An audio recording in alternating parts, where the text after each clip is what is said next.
സ്നേഹവന്ദനങ്ങൾ പ്രിയമുള്ളവരെ, എൻ്റെ കഥയുടെ ഒരു പുതിയ എപ്പിസോഡിലേക്ക് എല്ലാ മാന്യപ്രേക്ഷകരെയും സ്വാഗതം ചെയ്യുകയാണ്. അനുഗ്രഹിക്കപ്പെട്ട ഒരു ദിവസം കൂടെ ദൈവം നമുക്ക് ദാനം ചെയ്തുവല്ലോ. വളരെ പ്രാർത്ഥനയോട് കൂടി നമുക്ക് ദൈവസന്നിധിയിലായിരിക്കാം. നമ്മുടെ നടുവിലേക്ക് അനുഗ്രഹിക്കപ്പെട്ട ഒരു കുടുംബം അവരുടെ ജീവിതാനുഭവങ്ങൾ പങ്കുവെക്കാൻ വേണ്ടി ജോയിൻ ചെയ്തിട്ടുണ്ട്. ഒന്നിച്ച് നമുക്ക് ഒരു നിമിഷം ഒന്ന് പ്രാർത്ഥിക്കാം. പരിശുദ്ധ പിതാവേ, അനുഗ്രഹീതമാകുന്ന ഈ നല്ല സമയത്തിനായ സ്തോത്രം. തിരുസന്നിധിയിലേക്ക് പിന്നെ ഒരു പ്രാവശ്യം കൂടെ ഞങ്ങൾക്ക് കടന്നു വരുവാൻ കുടുംബത്തോട് ഒരുക്കിയ കൃപയ്ക്കായ സ്തോത്രം. ഞങ്ങളുടെ നടുവിലേക്ക് അയച്ചിരിക്കുന്ന അവിടുത്തെ ദാസനായ ദാസിക്കായി ഞങ്ങളങ്ങ് സ്തുതിക്കുന്നു. നിൻ്റെ മക്കളുടെ ജീവിതാനുഭവങ്ങളൊക്കെ ഞങ്ങൾക്ക് വലിയ അനുഗ്രഹത്തിൻ്റെ കാരണമായി തീരണം. മുറ്റുമായി സമർപ്പിക്കുകയാണ്. അപ്പോൾ കുറവശങ്ങളെ ക്ഷമിച്ച് ദൈവമഹത്വ ഈ ശുശ്രൂഷയിലൂടെ വെളിപ്പെടണം. കർത്താവേ, സന്നിധിയിലേക്ക് സമർപ്പിക്കുന്നത് ലോകത്തിൻ്റെ വിവിധ ഭാഗത്തു നിന്ന് ഈ വീഡിയോ കാണുന്ന ഓരോ നിൻ്റെ മക്കളെ അനുഗ്രഹിക്കണം. വൻകാര്യങ്ങൾ നീ ചെയ്യാൻ പോകുന്നത് കൊണ്ട് സ്തോത്രം. യേശു പോലും താഴ്മയായി ചോദിക്കുന്നു, കേൾക്കുമാറാകണമേ. ആമേൻ, ആമേൻ, ആമേൻ. ഞാൻ ആരംഭത്തിൽ ഓർപ്പിച്ചതുപോലെ നമ്മുടെ ആസാദിയിൽ വരുന്ന എല്ലാ ജീവിതാനുഭവങ്ങളും വളരെ വ്യത്യസ്തമാണ്. ഇന്നും വളരെ വ്യത്യസ്തമാകുന്ന ഒരു ജീവിതാനുഭവം, ഒരു കുടുംബം നമ്മുടെ നടുവിലുണ്ട്. വളരെ സ്നേഹത്തോടുകൂടെ ആദരവോടുകൂടെ കർത്താരദാസൻ പ്രിയ ജേസൺ സി സോളമൻ, അദ്ദേഹത്തിൻ്റെ സഹധർമ്മിണി ഷാലറ്റ് സിസ്റ്റർ സ്വാഗതം ചെയ്യുകയാണ്. വെൽക്കം. Is load. ഫസ്റ്റ് സുഖമായിട്ടിരിക്കുന്നേ? സുഖമായിരിക്കുന്നു. ശരി. പാട്ടുകാരനാണ്, അതോടൊപ്പം തന്നെ കർത്താവിൻ്റെ വേലയിലായിരിക്കുന്നു, ഇവാഞ്ചലിസ്റ്റാണ്, സഭയിൽ ശുശ്രൂഷയിൽ ഒക്കെ ഇൻവോൾവായിട്ട് നിൽക്കുന്നു. അങ്ങനെയൊക്കെ നമുക്കൊന്ന് പരിചയപ്പെടുത്താം അല്ലേ? തീർച്ചയായിട്ടും. അതിലപ്പുറമായിട്ട് കണ്ണൂരുകാരനാണ്. കണ്ണൂരല്ല താമസിക്കുന്നതെങ്കിലും. അതെ. എനിക്കറിയില്ല പാസ്റ്റർ എന്താ സംഭവിക്കുന്നതെന്ന്. കഴിഞ്ഞൊരു 3-4 ആഴ്ചയായിട്ട് നമുക്ക് സാക്ഷ്യത്തിന് വരുന്ന നല്ലൊരു പങ്കാളുകളും അങ്ങ് വടക്ക് നിന്ന കോഴിക്കോട്, വയനാട്, കണ്ണൂർ. ഇത് ദൈവത്തിൻ്റെ കൂട്ടുകണക്കല്ലാന്ന് തോന്നുന്നു കേട്ടോ. കഴിഞ്ഞൊരു 3-4 ആഴ്ചയായിട്ട് എനിക്ക് തോന്നുന്നു ഈ വടക്കൻ കേരളത്തെ ദൈവത്തിന് സ്നേഹിക്കുന്ന ആരൊക്കെയോ വടക്കൻ കേരളത്തിന് വേണ്ടി ഒത്തിരി പ്രാർത്ഥിക്കുന്നു. അതുകൊണ്ട് അങ്ങനെ ഒരു സന്തോഷമുണ്ട് എനിക്ക് കണ്ണൂർ എന്ന് കേട്ടപ്പോൾ. ദൈവത്തിൻ്റെ സ്തോത്രം. സിസ്റ്റർ വീടും കണ്ണൂരാണോ അതോ? അല്ല, ഞാൻ എറണാകുളംകാരിയാണ്. ഓ ശരി. അപ്പോൾ അങ്ങ് ട്രാവൻകൂടുകാരിയാണ്. അതെ. ദൈവത്തിൻ്റെ സ്തോത്രം. ഒത്തിരി ജീവിതാനുഭവങ്ങളുണ്ട്. അതുപോലെ തന്നെ ഞങ്ങൾക്ക് പാട്ട് കേൾക്കണം. അപ്പോൾ ഇത്രയൊക്കെ നമ്മളൊന്ന് ഞാനൊന്ന് പറഞ്ഞ് പരിചയപ്പെടുത്തിയെങ്കിലും നിങ്ങളുടെ രണ്ടുപേരുടെയും മാതാപിതാക്കൾ, സഹോദരങ്ങൾ, കുടുംബം, ജനിച്ചു വളർന്ന സ്ഥലങ്ങൾ, ഇങ്ങനെയുള്ള ചെറിയ ഒരു ഇൻഫർമേഷൻ പറയുകയാണെങ്കിൽ ഒന്നുകൂടി ഒന്ന് പരിചയപ്പെടാൻ പറ്റുമായിരുന്നു. അതെ. രണ്ടുപേർക്കും പറയാം. രണ്ടുപേർക്കും സാക്ഷ്യവും പറയാം, ജീവിതാനുഭവം പറയാം കേട്ടോ. സ്തോത്രം. ഞാൻ ജനിച്ചു വളർന്നത് കണ്ണൂരാണ്. കണ്ണൂര് ഇരിട്ടി എന്ന മലയോര മേഖലയിൽ അവിടെയാണ്. എൻ്റെ ഫാദറൊക്കെ പുനലൂരുകാരനാണ്. അവിടെ നിന്നൊരു ഏകദേശം 10-76 വർഷങ്ങൾക്ക് മുൻപ് മലബാറിലേക്ക് കുടിയേറിയതാണ്. എൻ്റെ പിതാവ് അനുഗ്രഹിക്കപ്പെട്ട ഒരു കലാകാരനാണ്. വളരെ പ്രശസ്തനായ ഒരു തബലിസ്റ്റാണ് അദ്ദേഹത്തിൻ്റെ കീഴിൽ ഒത്തിരി ശിഷ്യ സമ്പത്തുകളുണ്ട്. അപ്പോൾ ഒരു കലാകുടുംബത്തിലാണ് ഞാൻ ജനിച്ചത്. മാതാവും പിതാവും 2 ജ്യേഷ്ഠ സഹോദരങ്ങളും അടങ്ങിയ ഒരു കുടുംബമാണ് ഞങ്ങൾ 3 പേരും പാട്ടുകാരും ഇൻസ്ട്രുമെൻറ്റ്സ് വായിക്കുന്ന ആളുകളുമാണ്. ചെറുപ്പം മുതലേ പിതാവിൻ്റെ കൂടെ പോവുകയും അവിടെ പള്ളിയിൽ തബല വായിച്ചും അങ്ങനെ പ്രോഗ്രാമിന് തബല വായിച്ചും അങ്ങനെ പാടി ഞങ്ങൾ കലാജീവിതമായിരുന്നു. എൻ്റെ സഹോദരങ്ങളെല്ലാം എന്നേക്കാൾ വളരെ കഴിവുള്ള ആളുകളാണ്. എല്ലാവരും ദൈവകൃപയാൽ ഈ വിശ്വാസ മാർഗത്തിലാണ്. അവരെല്ലാം മിനിസ്ട്രിയിൽ പല ഭാഗത്തും അവർ വർക്ക് ചെയ്യുന്നു. സിസ്റ്ററെ കുറിച്ചൊന്ന് പരിചയപ്പെടുത്തിയാൽ? ഞാൻ എറണാകുളംകാരിയാണ്. എറണാകുളത്ത് വല്ലാർപാട് എന്ന ഒരു ഗ്രാമപ്രദേശമാണ് എൻ്റെ നാട്. എനിക്ക് അപ്പച്ചനും അമ്മച്ചിയും മാത്രമേ ഉള്ളൂ. വേറെ സഹോദരങ്ങൾ ആരുമില്ല. ഞാൻ ഒരു മകളേ ഉള്ളൂ. ഞാനൊരു കത്തോലിക്ക കുടുംബത്തിലാണ് ജനിച്ചു വളർന്നത്. അപ്പോൾ നമ്മുടെ കുടുംബകാര്യങ്ങളൊക്കെ കേട്ടു. രണ്ടുപേരും പാടും അല്ലേ? അതെ, തീർച്ചയായിട്ടും. ദൈവത്തിൻ്റെ സ്വതന്ത്രം കലാകുടുംബത്തിൽ നിന്ന് വന്നു. നിങ്ങളുടെ കുടുംബത്തെയും കർത്താവ് അങ്ങനെ തന്നെ ദൈവരാജ്യത്തിന് വേണ്ടി ഉപയോഗിക്കുന്നു. അതെ. ഞാൻ എൻ്റെ കോളേജ് വിദ്യാഭ്യാസത്തിന് ശേഷം, ഞാൻ അവിടെ പ്രീ ഡിഗ്രി വരെ അവിടെ പഠിച്ചതിന് ശേഷം മ്യൂസിക് പഠിക്കാനായിട്ടാണ് എറണാകുളത്തേക്ക് വന്നത്. തൃപ്പൂണിത്തുറയിലുള്ള RLB മ്യൂസിക് കോളേജ്. ആ അക്കാഡമിയിൽ വെച്ചാണ് ഞങ്ങൾ ഒരുമിച്ച് പരിചയപ്പെടുന്നതും പിന്നീട് ഞങ്ങൾ വിവാഹം കഴിക്കുന്നതും. പാസ്റ്റർ കുടുംബം ഒരു വിശ്വാസ കുടുംബമായിരുന്നോ? ആദ്യമേ അല്ലായിരുന്നു. അല്ലേ? കത്തോലിക്ക പപ്പ ബാക്ക്ഗ്രൗണ്ടിലായിരുന്നു. തബല വായിക്കുമെന്നൊക്കെ പറഞ്ഞപ്പോൾ സാധാരണ സമയത്തെല്ലാം നമ്മുടെ ഇടയിൽ അങ്ങനെ തബല വായിക്കുന്നവരൊക്കെ കുറവാ അല്ലേ? വളരെ കുറവാണ്. ഇപ്പോൾ കൂടുതൽ ആളുകളുണ്ട്, ഇപ്പോൾ ഉണ്ട്. എങ്കിലും ആ കാലത്ത് വളരെ ആ കുറവായിരുന്നു. കാലത്ത് വളരെ കുറവായിരുന്നു. എൻ്റെ പിതാവിന് ഇപ്പം 92 വയസ്സുണ്ട്. ഇപ്പോഴും അദ്ദേഹം തബല വായിക്കും, എല്ലാ കാര്യങ്ങളും ചെയ്യും. മറ്റ് എന്ത് പബ്ലിക് പ്രോഗ്രാമിന് പോകുന്നില്ല. പപ്പയുടെ പേരെങ്ങനാ? CA സോളമൻ എന്ന് പറയും. CA Solomon. സോളമൻ, സോളമനാശാൻ എന്നാണ് പൊതുവെ ശരി. അറിയപ്പെടുന്നത്. ശരി. അപ്പോൾ അദ്ദേഹത്തിന്റെ ചെറിയ പ്രായം മുതലുള്ള അനുഭവങ്ങൾ പറയാം കേട്ടോ, നമ്മൾ കേൾക്കാൻ റെഡിയാണ്. രണ്ടുപേരുടെ അനുഭവങ്ങളും പറയാം. സമയം നിങ്ങൾ ഷെയർ ചെയ്തു, അത്യാവശ്യം ഉണ്ടെങ്കിൽ ഞാൻ ഇടയ്ക്ക് ഇനി ചോദ്യങ്ങൾ ചോദിക്കാം. ഓക്കെ. ശരി. ശരിക്കും എനിക്കൊരു 3 വയസ്സ് പ്രായമുള്ളപ്പോൾ തന്നെ ഞാൻ എൻ്റെ പിതാവിൻ്റെ കൂടെ പ്രോഗ്രാമിന് പോയി തുടങ്ങിയതാണ്. അങ്ങനെ ചെറിയ പ്രായത്തിൽ പിതാവിൻ്റെ കൂടെ അങ്ങനെ പോയി പല ആളുകളുമായിട്ട് പരിചയപ്പെട്ടു. അപ്പോൾ എൻ്റെ വളർച്ചയുടെ എല്ലാ ഘട്ടങ്ങളിലും പിതാവിൻ്റെ സ്വാധീനം ഉണ്ടായിരുന്നു. അതുപോലെ ഞാൻ വളർന്ന പോലെ തന്നെയാണ് എൻ്റെ ജ്യേഷ്ഠന്മാരും ഈ സംഗീതത്തിൽ, ഈ കലാഫീൽഡിൽ വളർന്നു വന്നത്. അങ്ങനെ ഞാൻ കോളേജ് പഠനത്തിന് ശേഷം ഒരു ഉപരിപഠനം എന്നുള്ള രീതിയിൽ സംഗീതത്തോട് ഭയങ്കര താല്പര്യമായതുകൊണ്ടാണ് ആ രീതിയിലേക്ക് ഞാൻ വന്നത്. ഇപ്പോൾ ഈ ആർബി കോളേജിൽ തന്നെ പഠിച്ചിറങ്ങിയ എൻ്റെ സീനിയർ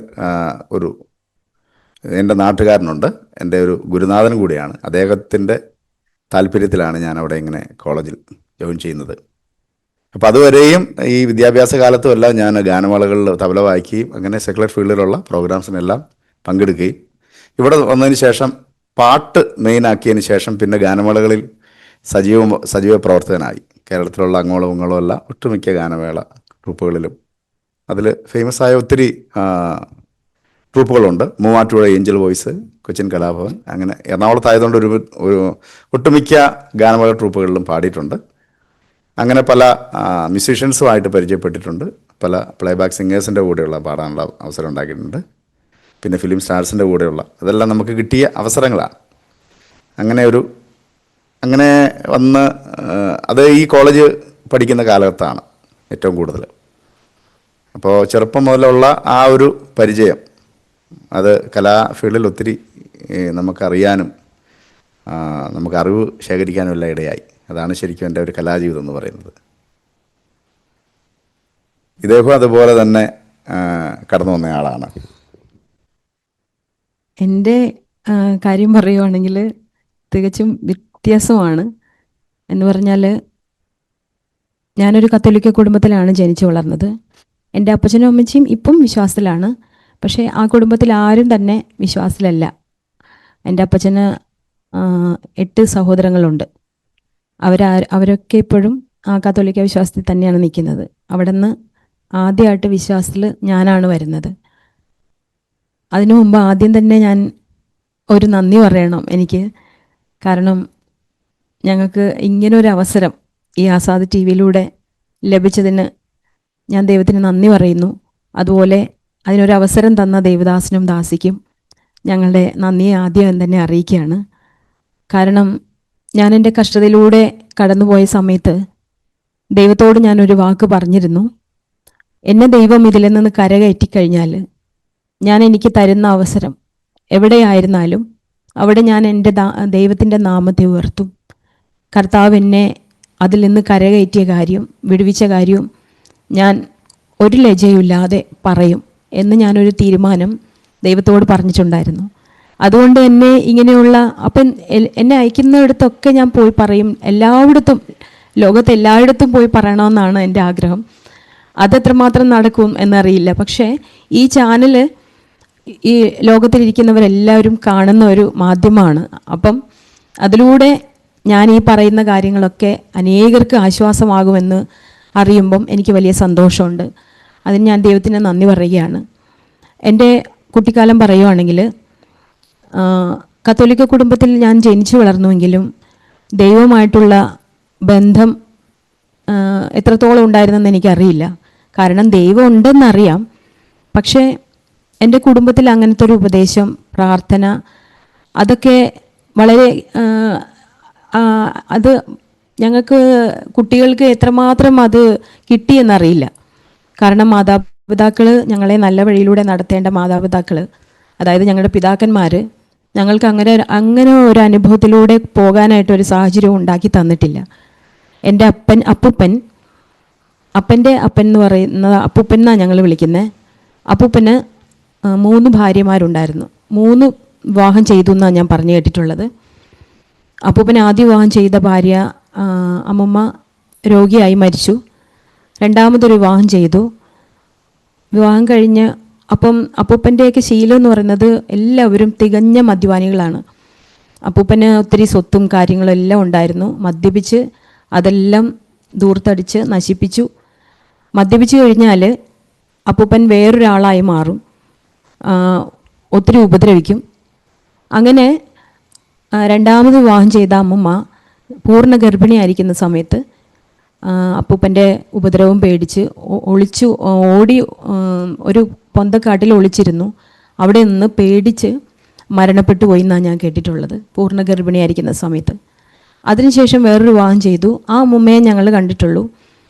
ആ അമ്മൂമ്മ ഇതുപോലെ ഒത്തിരി ഉപദ്രവം സഹിച്ച ഒരു വ്യക്തിയായിരുന്നു. അപ്പൂപ്പന് ഇതുപോലെ കുടിച്ചു വരുമ്പം ഒത്തിരി ഉപദ്രവിക്കുമായിരുന്നു. അടിച്ച പാടുകളും, അമ്മൂമ്മയെ വടിവെട്ടി അടിക്കും. ആ അടിച്ച പാടുകളും കുടിച്ചുകൊണ്ട് വരുമ്പം കറച്ചട്ടിയൊക്കെയാണ് തലയിൽ അടിച്ച് പൊട്ടിക്കുന്നത്. അപ്പം അങ്ങനെ ഉപദ്രവിച്ച കാര്യങ്ങളൊക്കെ എൻ്റെ അമ്മയുടെ അടുത്ത് അമ്മമ്മ ഇങ്ങനെ പറഞ്ഞ് കേട്ടിട്ടുണ്ട്. അതുപോലെ അടിച്ച പാടുകളൊക്കെ കാണിച്ചു കൊടുക്കും. പല്ലൊന്നും ഇല്ലായിരുന്നു പകുതി, കാരണം അപ്പൂപ്പനെ അടിച്ചിളക്കി കളഞ്ഞ കാര്യങ്ങളൊക്കെ പറഞ്ഞിട്ടുണ്ട്. പ്രായം ചെന്ന് പോയതല്ല, അങ്ങനെ ഉപദ്രവം ഒത്തിരി അങ്ങനെ ഉപദ്രവിക്കുമായിരുന്നു. അങ്ങനെയുള്ള ഒരു അപ്പൂപ്പനായിരുന്നു. അവർക്ക് ഉണ്ടായ മക്കളാണെങ്കിൽ 6 ആണും 3 പെണ്ണുമാണ്. അതിനകത്ത് ഒരാണൊഴികെ ബാക്കി എല്ലാവരും ഈ അപ്പൂപ്പൻ്റെ അതേ സ്വഭാവം തന്നെ പിന്തുടരുന്നവരായിരുന്നു. തികഞ്ഞ മദ്യപാനികളായിരുന്നു അവരെല്ലാവരും. ഒരുപോലെ മദ്യപിച്ച് എന്നും വഴക്കും ചീത്തവിളിയും ഒക്കെയാണ് ഞങ്ങളുടെ കുടുംബത്തിൽ നിന്ന് ഉയരുന്ന ഒരു കൂട്ടുകുടുംബമാണ്. അപ്പം എല്ലാവരും ആ ഓരോരോ റൂമിൽ ഓരോരുത്തർ വിവാഹം ചെയ്ത് അവരുടെ കുട്ടികളായിട്ട് ഓരോ റൂമിൽ അങ്ങനെ താമസിക്കുവാണ്. അപ്പോൾ ഈ സന്ധ്യ ആകുമ്പോഴേക്കും ഇവരെല്ലാം കൂടി കുടിച്ച് വന്നിട്ട് ഭയങ്കര ബഹളമാണ്. അപ്പം ഞങ്ങൾ കുഞ്ഞുങ്ങൾ ഇതൊക്കെ കണ്ടാണ് വളർന്നു വന്നിട്ടുള്ളത്. അപ്പം എല്ലാവരും സന്ധ്യയ്ക്ക് പ്രാർത്ഥിക്കുമ്പോൾ ഞങ്ങളുടെ വീട്ടിൽ നിന്ന് ചീത്തവിളിയും കണ്ണുനീരും കരച്ചിലും ഒക്കെയാണ് ഉയർന്നു വരാറുള്ളത്. ഇതൊക്കെ കണ്ടാണ് ഞങ്ങൾ വളർന്നിട്ടുള്ളത്. അതുപോലെ എൻ്റെ അപ്പൻ്റെ ജ്യേഷ്ഠൻ ഇതുപോലെ കുടിച്ച് ജീവിതം മടുത്ത് അവസാനം ആത്മഹത്യയിലേക്ക് നയിച്ചു, ആത്മഹത്യ ചെയ്തു. അതുപോലെ എൻ്റെ അപ്പച്ചൻ്റെ അനിയൻ ആത്മഹത്യ ചെയ്തു, അനിയൻ്റെ ഭാര്യ ആത്മഹത്യ ചെയ്തു. അങ്ങനെയുള്ള ദുർമരണങ്ങളും ഈ ആത്മഹത്യകളും ഒക്കെയാണ് എനിക്ക് പാരമ്പര്യമായിട്ട് പറയാനുള്ളത്. അപ്പം ജീവിതത്തിലെ ഒരു സന്തോഷമോ സമാധാനമോ ഒന്നും എൻ്റെ ജീവിതത്തിൽ എൻ്റെ കുട്ടിക്കാലത്ത് ലഭിച്ചിട്ടില്ല. ഞാൻ ഒരു മകളായതുകൊണ്ട് എനിക്ക് ആരോടും ഇതൊക്കെ ഷെയർ ചെയ്യാനോ ഒരാശ്വാസവാക്ക് പറയാനോ ഒന്നും ആരും ഇല്ലാത്ത ഒരു സാഹചര്യത്തിലാണ് ഞാൻ വളർന്നു വന്നത്. എൻ്റെ അപ്പച്ചനും ഇതുപോലെ തികഞ്ഞ മദ്യപാനിയാണ്. കുടിച്ചു വന്നു കഴിഞ്ഞാൽ ഞങ്ങളെ അടിച്ച് പുറത്താക്കും. പാതിരാത്രിയെല്ലാം അമ്മയും ഞാനും എവിടെയെങ്കിലും ഒളിച്ചിരിക്കും, അല്ലെങ്കിൽ ആരുടെയെങ്കിലും വീട്ടിൽ കിടന്നുറങ്ങും. അങ്ങനെ സ്ഥിരം ഇതുപോലെയുള്ള അനുഭവങ്ങളിലൂടെയൊക്കെയാണ് കടന്നു പോയിട്ടുള്ളത്. അപ്പം ശരിക്കും പറഞ്ഞ എനിക്ക് സഹോദരങ്ങളില്ല, എനിക്കൊന്ന് ഷെയർ ചെയ്യാൻ ആരുമില്ല, എൻ്റെ സങ്കടങ്ങൾ പറയാൻ ആരുമില്ല. അതുപോലെ ജീവിച്ച് വളർന്ന ഞാൻ ഒരു പ്രത്യേക ഒരു സ്വഭാവത്തിനുടമയായിരുന്നു. അതിനുശേഷം ഞാൻ പാട്ടൊക്കെ പാടുന്നതുകൊണ്ട് അതിനോടൊരു താല്പര്യമുള്ളതുകൊണ്ട് ഞാൻ 10ാം ക്ലാസ് കഴിഞ്ഞപ്പോഴേക്കും സംഗീതം പഠിക്കണമെന്ന് വിചാരിച്ച് അങ്ങനെ RLV കോളേജിൽ ചേരാനിടയായി. അങ്ങനെയാണ് ഞാൻ ജനായിട്ട് പരിചയപ്പെടുന്നത്. ഞങ്ങൾ തമ്മിൽ സംസാരിച്ചു. ഒരു നല്ല ബന്ധം, ഒരു സുഹൃത്ത് ബന്ധം ആയിട്ട് ഇങ്ങനെ തുടങ്ങി. അത് കഴിഞ്ഞ് എൻ്റെ കാര്യങ്ങളൊക്കെ ഞാനിങ്ങനെ ഷെയർ ചെയ്യുകയും എന്നെ ആശ്വസിപ്പിക്കുകയും ഒക്കെ ചെയ്തു. അങ്ങനെ ആ സ്നേഹബന്ധം വിവാഹത്തിലേക്ക് വഴിതെളിച്ചു. അങ്ങനെ വീട്ടിൽ ഞങ്ങളുടെ കോഴ്സ് കഴിഞ്ഞപ്പോഴേക്കും വീട്ടിൽ വന്ന് സംസാരിച്ചു. അങ്ങനെ മാതാപിതാക്കളുമായിട്ട് സംസാരിച്ചു, ഞങ്ങളുടെ വിവാഹം ഉറപ്പിച്ചു. കോഴ്സ് കഴിഞ്ഞപ്പോഴേക്കും ഞങ്ങളുടെ വിവാഹം നടന്നു. അന്ന് ഞങ്ങൾ രണ്ടുപേരും വിശ്വാസത്തിലല്ല. ഞാൻ ആ സമയത്ത് ഗാനമേളയൊക്കെ ആയിട്ട് നടക്കുവാണ്. അപ്പം അതുകൊണ്ട് എൻ്റെ വീട്ടിലെല്ലാവരും വിശ്വാസത്തിലാണ്. പക്ഷേ ഞങ്ങൾ വിശ്വാസത്തിലല്ലാത്തത് കൊണ്ട് കല്യാണത്തിന് വേണ്ടി സ്നാനപ്പെടേണ്ട ആവശ്യമില്ല എന്ന് പറഞ്ഞിട്ട് ഞങ്ങളെ സ്നാനപ്പെടുത്തിയില്ല. അപ്പം കത്തോലിക്ക ചർച്ചിൽ വെച്ച് തന്നെയാണ് ഞങ്ങളുടെ വിവാഹം നടന്നത്. കുടുംബത്തിനും അതിന് സമ്മതമായിരുന്നു. ആ രീതിയിൽ. അപ്പം എന്നോട് മാതാപിതാക്കൾ പറഞ്ഞു, എടാ സ്നാനപ്പെടാൻ വേണ്ടി ഒരിക്കലും അല്ലെങ്കിൽ കല്യാണം കഴിക്കാൻ വേണ്ടി ഒരിക്കലും സ്നാനപ്പെടുന്നതല്ല, നിനക്ക് ദൈവം പറയുന്ന സമയത്തും ദൈവം ആരാണെന്ന് മനസ്സിലാക്കി ചെയ്താൽ മതി. അത് നല്ലൊരു തീരുമാനമായിരുന്നു പാസ്റ്ററെ. കാരണം പലപ്പോഴും ഈ സ്നാനപ്പെടാൻ വേണ്ടിയൊക്കെ നിർബന്ധിച്ച്, കല്യാണത്തിന് വേണ്ടിയൊക്കെ നിർബന്ധിച്ച് സ്നാനപ്പെടുത്തി കഴിഞ്ഞാൽ അകത്തൊരു പരിവർത്തനമില്ലല്ലോ. അതെ അതെ, വളരെ മാതൃകാപരമായ ഒരു കാര്യമാണത്. കാരണം നമ്മൾ സ്നാനപ്പെടുകയാണെങ്കിൽ ശരിക്കും വിശ്വാസത്തിൽ ഉറച്ചല്ലേ അറിഞ്ഞു വേണം സ്നാനപ്പെടാൻ. തീർച്ചയായിട്ടും അങ്ങനെ ആരുടെ നിർബന്ധമില്ലാതെ തന്നെയാണ് നമ്മൾ കടന്നു വന്നത്. ഞങ്ങൾ അതുകൊണ്ട് പറയാം കേട്ടോ, കണ്ടിന്യൂ ചെയ്യാം. അതെ, സംസാരിച്ചു. ഞാനിപ്പോൾ ഈ പറഞ്ഞ കാര്യങ്ങൾ ഈ കഴിഞ്ഞ കാല ജീവിതത്തെക്കുറിച്ച് എന്തിനാ ഞാൻ പറയുന്നതെന്ന് പലപ്പോഴും ആലോചിച്ചിട്ടുണ്ട്. അതൊക്കെ കഴിഞ്ഞ കാര്യമാണല്ലോ എന്ന് ഞാനിങ്ങനെ ആലോചിച്ചിട്ടുണ്ട്. പക്ഷേ ഒരു വ്യക്തിയെ ദൈവം കണ്ടിട്ടുണ്ടെങ്കിൽ, ഞാൻ ദൈവത്തെ അറിഞ്ഞിട്ടില്ല, ദൈവസ്നേഹം എന്താണെന്ന് അറിഞ്ഞിട്ടില്ല, ആ സമയത്തും ദൈവം എന്നെ സൂക്ഷിച്ചു എന്നുള്ള കാര്യം വാസ്തവമാണ്. കാരണം അമ്മയുടെ ഗർഭത്തിൽ ഉരുവാകുന്നതിന് മുൻപേ ദൈവം നമ്മെ കണ്ടിരിക്കുന്നു എന്ന് ദൈവവചനം പഠിപ്പിക്കുന്നു നമ്മളെ. അപ്പം പലവട്ടം എൻ്റെ അമ്മ എന്നെയും കൊണ്ട് മരിക്കാൻ വേണ്ടി ഓടിയിട്ടുണ്ട്. ഞാൻ കുഞ്ഞായിരുന്ന സമയത്ത് മരിക്കാനായിട്ട് പല പ്രാവശ്യം എന്നെയും കൊണ്ട് അമ്മ ഓടിയിട്ടുണ്ട്. പല ആൾക്കാർ വന്നിട്ട് വിളിച്ച് വീട്ടിൽ കൊണ്ടുവന്നാക്കി. ഞാൻ തിരിച്ചറിവായതിനു ശേഷം എൻ്റെ കൈയും പിടിച്ച് അമ്മ നമുക്ക് കടലിൽ പോയി ചാകാം എന്നും പറഞ്ഞ് ഓടിയതൊക്കെ ഞാൻ ഇപ്പോഴും ഓർക്കുന്നുണ്ട്. അപ്പം ആ സമയത്തൊക്കെ പിശാച് എന്നെ തകർത്ത് കളയാനായിട്ട് പലവട്ടം ശ്രമിച്ചതാണ്. പക്ഷേ ഞാൻ അപ്പോഴും ദൈവസ്നേഹം എന്താണെന്ന് അറിഞ്ഞിട്ടില്ല. പക്ഷെ ദൈവം എന്നെ കണ്ടിരുന്നത് കൊണ്ട് അവിടെ നിന്നൊന്നും എന്നെ ശത്രു നശിപ്പിച്ച് കളയാതെ കർത്താവ് എന്നെ അവിടെ നിന്നെല്ലാം വിടുവിച്ചു കൊണ്ടുവന്നു.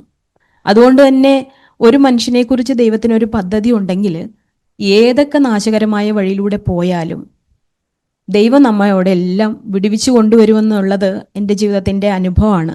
അതുകൊണ്ടാണ് ഞാൻ എൻ്റെ പഴയ കാര്യങ്ങളൊന്ന് പറഞ്ഞു പോകുന്നത്. അതിനുശേഷം ഞങ്ങൾ വിവാഹം കഴിഞ്ഞു. അപ്പം എൻ്റെ ചെറിയ ജീവിതത്തിൽ ഞാൻ അനുഭവിച്ച ആ കഷ്ടതകൾ എന്ന് പറഞ്ഞാൽ, എനിക്ക് സന്തോഷം എന്താണെന്ന് അറിയില്ല, സ്നേഹം എന്താണെന്ന് അറിയില്ല. കാണുന്നതൊക്കെ ഇങ്ങനെയുള്ള അവസ്ഥകളാണ്. നാണക്കേട്, പിന്നെ സ്വന്തം വീട്ടിൽ തന്നെ കിടന്നുറങ്ങാൻ പറ്റാത്ത അവസ്ഥ, അങ്ങനെയുള്ളതൊക്കെയാണ് ഞാൻ കണ്ടതും കേട്ടതും ഒക്കെ. അപ്പം പള്ളിയിൽ പോകുന്നു, പാട്ട് പാടുന്നു, അപ്പച്ചന് ഹാർമോണിയം വായിക്കും, അങ്ങനെ പള്ളിയിലൊക്കെ പോകും, പാടും ഒക്കെ ഉണ്ടെങ്കിൽ പോലും ദൈവമായിട്ടുള്ള ബന്ധം എന്താണെന്ന് എനിക്ക് തിരിച്ചറിയില്ല. അപ്പം അങ്ങനെ ഇരിക്കുമ്പം വിവാഹം ചെയ്തു. വിവാഹം കഴിഞ്ഞ് ഞങ്ങൾ അപ്പോൾ വിവാഹത്തിന് ശേഷം ആണ് എൻ്റെ സ്വഭാവത്തിൻ്റെ ആ ഒരു എന്താ പറയുക, ഞാൻ ജീവിച്ചു വന്ന ആ സ്വഭാവത്തിൻ്റെ വൈകല്യങ്ങളൊക്കെ വെളിപ്പെടുന്നത് വിവാഹത്തിന് ശേഷമാണ്. എന്ന് പറഞ്ഞാൽ എനിക്ക് കിട്ടിയ ഈ സ്നേഹം, ആ സ്നേഹം നഷ്ടപ്പെട്ടു പോകുമോ എന്നുള്ള ഒരു ഭയം എപ്പോഴും എന്നെ ഭരിച്ചുകൊണ്ടിരുന്നു. കാരണം എനിക്ക് ഇതുവരെ അങ്ങനെ ഒരു സംരക്ഷണമോ സ്നേഹമോ കിട്ടിയിട്ടില്ലാത്തതുകൊണ്ട് ഞാൻ കണ്ട സ്നേഹം എന്ന് പറയുന്നത് ഇതാണ്. അപ്പോൾ ദൈവസ്നേഹം എനിക്കറിയില്ല. ദൈവത്തെക്കാൾ ഉപരിയായിട്ട് എനിക്ക് കിട്ടിയ ആ സ്നേഹത്തെ അങ്ങ് മുറുകെ പിടിച്ചു. അതുകൊണ്ട് തന്നെ ഞാൻ ആ സമയത്തൊക്കെ ഗാനമേളയ്ക്ക് പോകുമ്പം എനിക്ക് ഭയങ്കര പേടിയാണ്. പോകുന്ന വഴിക്ക് വല്ല അപകടം പറ്റുമോ, തിരിച്ചു വരുമോ. ആ സമയത്തൊന്നും ഫോണോ കാര്യങ്ങളൊന്നുമില്ല. ചിലപ്പം പ്രോഗ്രാമിനൊക്കെ പോയിട്ട് തിരിച്ചു വരുന്നത് ഒരാഴ്ചയോ 2 ആഴ്ചയോ ഒക്കെ കഴിഞ്ഞിട്ടാണ്. അപ്പോൾ ആ സമയമൊന്നും കോണ്ടാക്ട് ചെയ്യാനായിട്ട് ഫോണില്ല, കാര്യങ്ങളൊന്നുമില്ല. അപ്പോൾ അതുവരെയും ഞാനിങ്ങനെ ഉറക്കമില്ലാതെ, ഭക്ഷണവും വിശപ്പും ഇല്ലാതെ ഇങ്ങനെ നോക്കിയിരിക്കുന്ന അവസ്ഥയായിരുന്നു എൻ്റെ ജീവിതത്തിലുണ്ടായിരുന്നത്. അങ്ങനെ കൂടി അവസാനം എനിക്ക് ഒരു ഭ്രാന്ത് പിടിച്ച പോലത്തെ അവസ്ഥയായി. അപ്പം ഞാൻ പലപ്പോഴും പോയി കഴിയുമ്പോഴേക്കും ന്യൂസ് പേപ്പർ കിട്ടുമ്പം ഞാൻ ആദ്യം നോക്കുന്നത് മരണകോളത്തിലാണ്. അതിനകത്തെങ്ങാനും എവിടെയെങ്ങാനും പോയി ഇനി മരിച്ചു പോയിട്ടുണ്ടെങ്കിൽ അതിനകത്തെങ്ങാനും തലയുണ്ടോ, അതിനകത്തെങ്ങാനും ഉണ്ടോ ഫോട്ടോ എന്നുള്ള രീതിയിൽ പെട്ടെന്ന് എൻ്റെ ചിന്ത അങ്ങനെയാണ് പോകുന്നത്. അപ്പം അതുപോലെയുള്ള ഒരു ഭ്രാന്തമായൊരു സ്നേഹവും മരണഭയവും ഒക്കെ എന്നെ ഭയങ്കരമായിട്ട് ഭരിച്ചിരുന്നു. അങ്ങനെ ഇരിക്കുമ്പോഴാണ് ഞങ്ങൾ നാട്ടിൽ കണ്ണൂർ മാതാപിതാക്കളുടെ കൂടെ ഒരുമിച്ച്, അവരെല്ലാം വിശ്വാസത്തിലായതുകൊണ്ട് ഞാനിങ്ങനെ പള്ളിയിൽ പോകും, പള്ളിയിൽ പോയി പ്രാർത്ഥിക്കും. അപ്പോൾ അവിടെ ദൈവവചനം കേൾക്കും. അതുപോലെ കുറേ സംശയങ്ങളൊക്കെ ഞാൻ എൻ്റെ ഭർത്താവിൻ്റെ സഹോദരങ്ങളോടൊക്കെ ചോദിച്ചറിയുകയും ഒക്കെ. അപ്പോൾ കൃത്യമായ ഓരോ കാര്യങ്ങളൊക്കെ ഞാൻ അതിലൂടെ മനസ്സിലാക്കി. അപ്പോൾ എനിക്ക് ഏകദേശം ദൈവത്തെക്കുറിച്ചുള്ള ഒരു രൂപം എനിക്ക് കിട്ടി. നമ്മളെയൊക്കെ ഭരിക്കുന്ന, നമ്മളെ സ്നേഹിക്കുന്ന, നമ്മളെ എല്ലാം സംരക്ഷിക്കുന്ന ഒരു ദൈവമാണ് നമ്മളെ നിലനിർത്തുന്നത് എന്നുള്ളൊരു സത്യം എനിക്ക് അതിനകത്തുനിന്ന് മനസ്സിലാക്കാനിടയായി. അങ്ങനെ ഒരു വിശ്വാസത്തിലിരിക്കുമ്പോൾ തന്നെ അമ്മ ഒരു പ്രാവശ്യം പറഞ്ഞു, ഒരു പ്രവാചകൻ വന്നപ്പോൾ നിങ്ങളുടെ വീടിൻ്റെ മുകളിൽ ഒരു കറുത്ത തുണി പറക്കുന്നത് കാണുന്നുണ്ടെന്ന് പറഞ്ഞു. അങ്ങനെ അമ്മ എൻ്റെ അടുത്ത് പറഞ്ഞു. അപ്പം എനിക്ക് അതിനെക്കുറിച്ചൊക്കെ അതൊന്നും എനിക്ക് തിരിച്ചറിവില്ല, ഈ പ്രവാചകന്മാരിങ്ങനെ പറയുന്ന കാര്യങ്ങൾ അങ്ങനെയൊന്നും എനിക്ക് തിരിച്ചറിവില്ല. പക്ഷെ അമ്മ അത് പറഞ്ഞത് എൻ്റെ ഹൃദയത്തിൽ അത് പെട്ടെന്ന് കൊണ്ടു. കാരണം എനിക്ക് ഈ മരണഭയം ഭയങ്കരമായിട്ട് ഉള്ളതുകൊണ്ട് ഞാനപ്പം നോക്കുമ്പം ഞങ്ങൾ മാത്രമേ ഉള്ളൂ വിശ്വാസത്തിലല്ലാതെ ഇങ്ങനെ പിടികൊടുക്കാതെ നടക്കുന്നത് ഞങ്ങളേ ഉള്ളൂ. അപ്പം ഈ കൊടി കാണുന്നത് മരണമായിരിക്കും. അപ്പം ഇശാനാണെങ്കിൽ ഇങ്ങനെ ഏത് നേരവും യാത്രയാണല്ലോ. അപ്പം ആ ഒരു ഭയം കൂടി എന്നെ ഭരിച്ചു. അപ്പം വേഗം സ്നാനപ്പെട്ട് കഴിഞ്ഞാൽ ഇതിനകത്ത് നിന്നൊക്കെ ഒരു വിടുതലുണ്ട് എന്നുള്ള ഒരു, ശരിക്കും പറഞ്ഞാൽ ആ പേടി എനിക്കൊരു ഉപകാരമായി എന്നാണ് ഞാനിപ്പം വിചാരിക്കുന്നത്. കാരണം അങ്ങനെയാണെങ്കിലും എനിക്ക് ദൈവകൽപ്പന അനുസരിക്കാൻ, അതിനു മുമ്പ് ഞാൻ ദൈവവചനമൊക്കെ അറിഞ്ഞെങ്കിലും ഈ ഫീൽഡിൽ ഇങ്ങനെ നിൽക്കുന്നതുകൊണ്ട് വിട്ടു പോരാനുള്ള ഒരു മടി ഉണ്ടായിരുന്നു. പക്ഷെ ഇതിങ്ങനെ കേട്ടപ്പോഴേക്കും ഞാൻ ആ ഭയം ശരിക്കും ഒരു നന്മയ്ക്ക് എനിക്ക് കാരണമായി തീർന്നു. ഞങ്ങൾ അതിന് ശേഷമാണ് ഒരുമിച്ച് കുഞ്ഞുണ്ടായതിന് ശേഷം 6 മാസം കഴിഞ്ഞ് 2000-ലാണ് ഞങ്ങൾ ഒരുമിച്ച് സ്നാനപ്പെടുന്നത്. അങ്ങനെയാണ് ഞങ്ങൾ വിശ്വാസ ജീവിതത്തിലേക്കുള്ള കാൽച്ചുവട് വയ്ക്കുന്നത്. കണ്ടിന്യൂ ചെയ്യാം പാസ്റ്റർ ഭാഗം. ഇടയ്ക്ക് എനിക്ക് ഒരു മനസ്സിലൊരു ചോദ്യം വന്നത്, പാസ്റ്റർ പിന്നെ പഠിക്കാൻ വേണ്ടി എറണാകുളത്തിന് പോയെന്ന് പറഞ്ഞു. സംഗീതമായിരുന്നോ? സംഗീതവുമായിട്ട് ബന്ധപ്പെട്ടുള്ള പഠനങ്ങളായിരുന്നോ? അതെ, RLB മ്യൂസിക് കോളേജ് എന്ന് പറയുന്ന മ്യൂസിക് കോളേജിൽ ഞങ്ങൾ പഠിക്കുന്ന സമയത്ത് ഡിപ്ലോമ. രണ്ടുപേരും സംഗീതത്തിൽ അവിടെ തന്നെ പഠിക്കുക? അതെ, അവിടെ ഞങ്ങൾ ഒരു ക്ലാസ്സിലിരുന്ന് പഠിച്ചതാണ്. ശരി, സംഗീതമാണ് കൂട്ടിയിണക്കിയത്. അതെ അതെ അതെ, ദൈവത്തിന്റെ സ്തോത്രം. അപ്പോൾ വീട്ടിൽ എല്ലാവരും വിശ്വാസത്തിലാണെങ്കിലും പാസ്റ്റർ എന്താ ആ ഒരു പാതയിൽ വരാതെ അങ്ങനെ മുന്നോട്ട് പോയ കാരണം? ആ ഒരു ഭാഗം മുതലൊന്ന് കേൾക്കുകയാണെങ്കിൽ. തീർച്ചയായിട്ടും നമ്മുടെ വീട്ടിൽ എല്ലാവരും വിശ്വാസത്തിൽ വരുന്ന ഏകദേശം ഒരു 1984-85 കാലഘട്ടത്താണ്. അന്ന് മലബാറിൽ നമ്മുടെ കത്തോലിക്ക ചർച്ചുകളിലെല്ലാം ഒരു ധ്യാനം ആരംഭിച്ചൊരു സമയമാണ്. അപ്പോൾ ശരിക്കും ഒരു നവോത്ഥാനത്തിൻ്റെ തുടക്കം എന്ന് വേണം പറയാം. അങ്ങനെയുള്ള കപ്പുച്ചിൻ മിഷൻ ധ്യാനം ആരംഭിച്ചു. അങ്ങനെ അച്ഛന്മാർ വന്ന് പള്ളിയിൽ പ്രസംഗിക്കുകയൊക്കെ ചെയ്ത് അന്ന് തുടങ്ങിയപ്പം ഈ വിഗ്രഹാരാധന ശരിയല്ല എന്നൊക്കെ അച്ഛന്മാരിലൂടെ, ഇങ്ങനെയുള്ള ധ്യാന ഗുരുക്കന്മാരിലൂടെ കേട്ട് കഴിഞ്ഞപ്പോൾ സ്വാഭാവികമായിട്ടും അതിനെക്കുറിച്ച് ചിന്തിച്ചു തുടങ്ങി.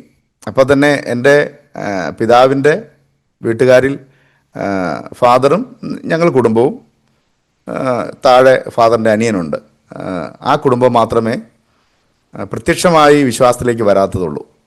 അതിലുള്ള ചില അംഗങ്ങൾ വിശ്വാസത്തിൽ വന്നിട്ടുണ്ട്. ബാക്കി ഫാദറിൻ്റെ സഹോദരങ്ങളെല്ലാം ഈ വിശ്വാസ ജീവിതത്തിലാണ്. അതെല്ലാം ഞങ്ങളെല്ലാം അടുത്തടുത്താണ് താമസിക്കുന്നത്. അപ്പോൾ പാട്ടും പ്രാർത്ഥനയും എല്ലാം ഞങ്ങൾ കാണുകയും കേൾക്കുകയും എല്ലാം ചെയ്തു. അങ്ങനെ ഒരു എക്സ്പീരിയൻസ് ഉണ്ട്. അപ്പോൾ ഈ ധ്യാനം ഞങ്ങളുടെ ഇങ്ങനെ ചർച്ചിൽ, ഞങ്ങളുടെ പള്ളിയിൽ വെച്ച് ഇങ്ങനെ നടന്ന് ഇടവക ധ്യാനം നടക്കുന്ന സമയത്ത് ഇങ്ങനെയുള്ള ചിന്തകളും ഇങ്ങനെയുള്ള പ്രസംഗങ്ങളും കേട്ട് കഴിഞ്ഞപ്പോൾ നമ്മുടെ അമ്മയുടെ ഹൃദയത്തിലൊക്കെ ഇതിനെക്കുറിച്ചുള്ളൊരു ചിന്തിക്കാൻ തുടങ്ങി. അങ്ങനെ ചിന്തിച്ച് അതാണ് ശരിക്കും ഈ വിശ്വാസ മാർഗത്തിലേക്ക് വരുവാനുള്ള ഒരു കാരണങ്ങളിലൊന്ന്. അതോടൊപ്പം തന്നെ എൻ്റെ അമ്മയുടെ നേരെ ഇളയ ഒരു സഹോദരൻ, അവരാരും വിശ്വാസത്തിലേക്ക് ആ സമയത്ത് വന്നിട്ടില്ല, കത്തോലിക്ക ബാക്ക്ഗ്രൗണ്ടാണ്. അദ്ദേഹത്തിന് മാനസികമായ വലിയ ഒരു രോഗം പിടിപെട്ടു. അത് അങ്ങനെ സംഭവിച്ചതാണ്. ശരിക്കും പറഞ്ഞാൽ ഒരു ഭ്രാന്തനായി തീർന്നു. എൻ്റെ പിതാവൊക്കെ കട്ടിലിൽ കെട്ടിയിട്ടിട്ടുണ്ട് പല സമയങ്ങളിൽ. അങ്ങനെ ഭയങ്കരമായിട്ട് വയലൻ്റ് ആയിട്ടുള്ളൊരു സമയങ്ങളുണ്ട്. അപ്പോൾ പല ദേവദാസന്മാർ വന്ന് പ്രാർത്ഥിക്കുകയും കാര്യങ്ങളെല്ലാം ചെയ്തു. അപ്പോൾ അമ്മ ഇങ്ങനെ വിചാരിച്ചു, ദൈവമേ, ജീവിക്കുന്ന ഒരു ദൈവം ഉണ്ടെങ്കിൽ എൻ്റെ സഹോദരനെ സൗഖ്യമാക്കണം. അങ്ങനെ എൻ്റെ സഹോദരനൊരു സൗഖ്യമോ കണ്ടാൽ ഞാൻ തീർച്ചയായിട്ടും ഈ ജീവനുള്ള ദൈവത്തെ ഞാൻ പിൻപറ്റിക്കൊള്ളാം എന്ന് പറഞ്ഞു. അങ്ങനെ 3 ദിവസം നടക്കുന്ന ഒരു ഉപവാസ പ്രാർത്ഥനയിൽ നമ്മുടെ വീടിനടുത്തുള്ള ഈ സഹോദരനെ കൂട്ടിക്കൊണ്ടുപോയി 3-ാമത്തെ ദിവസം ദൈവം അത്ഭുതകരമായി അവിടുന്ന് പ്രിയ സഹോദരനെ സൗഖ്യമാക്കി. അത് എൻ്റെ അമ്മയ്ക്ക് ഈ വിശ്വാസത്തിലേക്ക് വരാനൊരു കാരണമായി. അങ്ങനെ ആദ്യം ഞങ്ങളുടെ കുടുംബത്തിൽ വിശ്വാസത്തിലേക്ക് വരുന്നത് എൻ്റെ മാതാവും എൻ്റെ മൂത്ത സഹോദരനുമാണ്. അതിനുശേഷം കുറച്ച് വർഷങ്ങൾക്ക് ശേഷം എൻ്റെ പിതാവും 2-ാമത്തെ സഹോദരനും കടന്നു വന്നു. അതിനുശേഷം ഞങ്ങളുടെ വീട്ടിൽ ആരാധന ആരംഭിച്ചു. അസംബ്ലീസ് ഓഫ് ഗോഡ് ചർച്ചിൻ്റെ ഒരു ആരാധന അവിടെ തുടങ്ങി. അപ്പോൾ അവിടെ നിന്ന് ഇങ്ങനെ ഞങ്ങൾ പാട്ട് പാടും, പള്ളിയിൽ പോകും, ഞങ്ങളുടെ വീട്ടിൽ തന്നെ ആരാധന, സാക്ഷ്യം പറയും, ഇതെല്ലാം ചെയ്യുമെങ്കിലും ചെറുപ്പത്തിലൊരു വിത്ത് നമ്മുടെ ഹൃദയത്തിൽ കിടപ്പുണ്ട്. പക്ഷേ ആ സമയത്ത് 10ാം ക്ലാസ് കഴിഞ്ഞ് പ്രീ ഡിഗ്രി കഴിഞ്ഞു. ഏകദേശം ഞാനൊരു 1993-94 കാലഘട്ടങ്ങളിൽ ഞാൻ പ്രീ ഡിഗ്രി കഴിഞ്ഞു എറണാകുളത്തേക്ക് വന്നു. അപ്പോൾ അങ്ങനെ വരേണ്ട ഒരു ആവശ്യമുണ്ടായിരുന്നു. അങ്ങനെ കടന്നു വന്നു.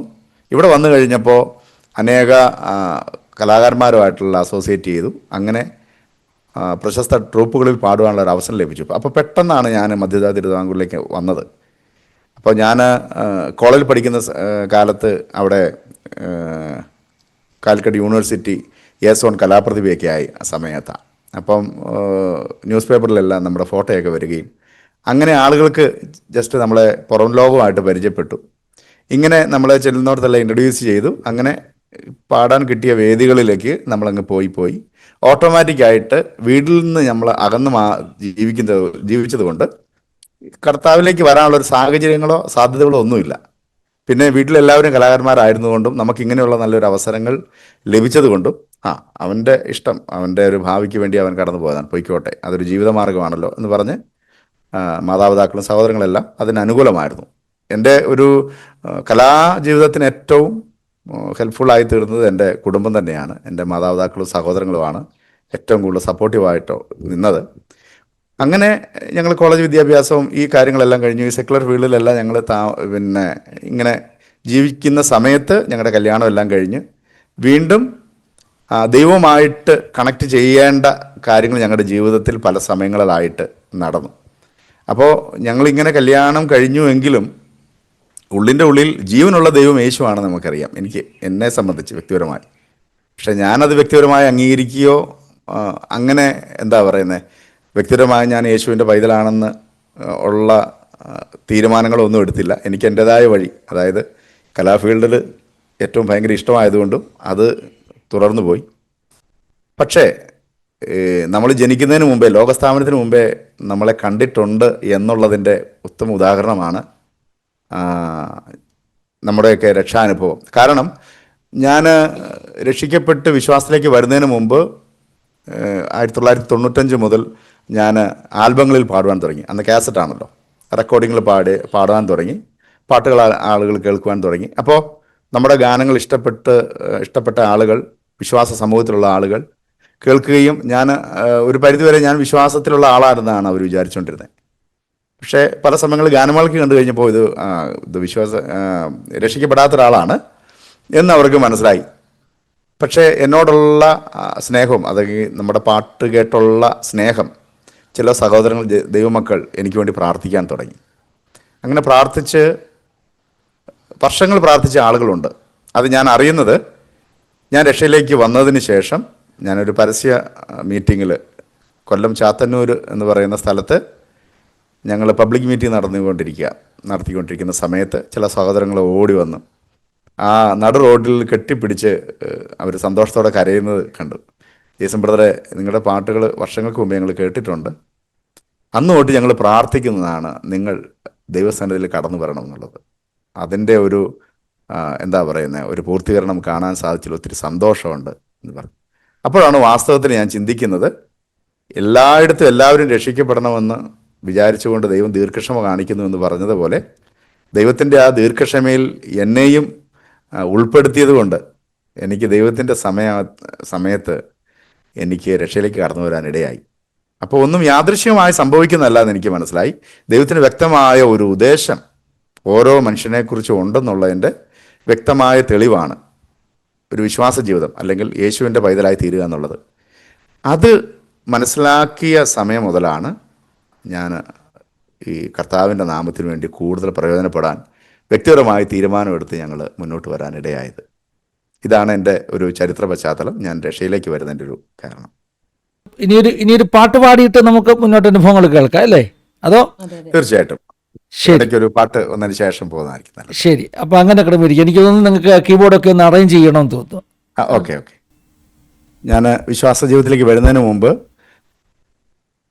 ഞാൻ ഒത്തിരി ക്രിസ്ത്യൻ സോങ് പാടിയിട്ടുണ്ട്.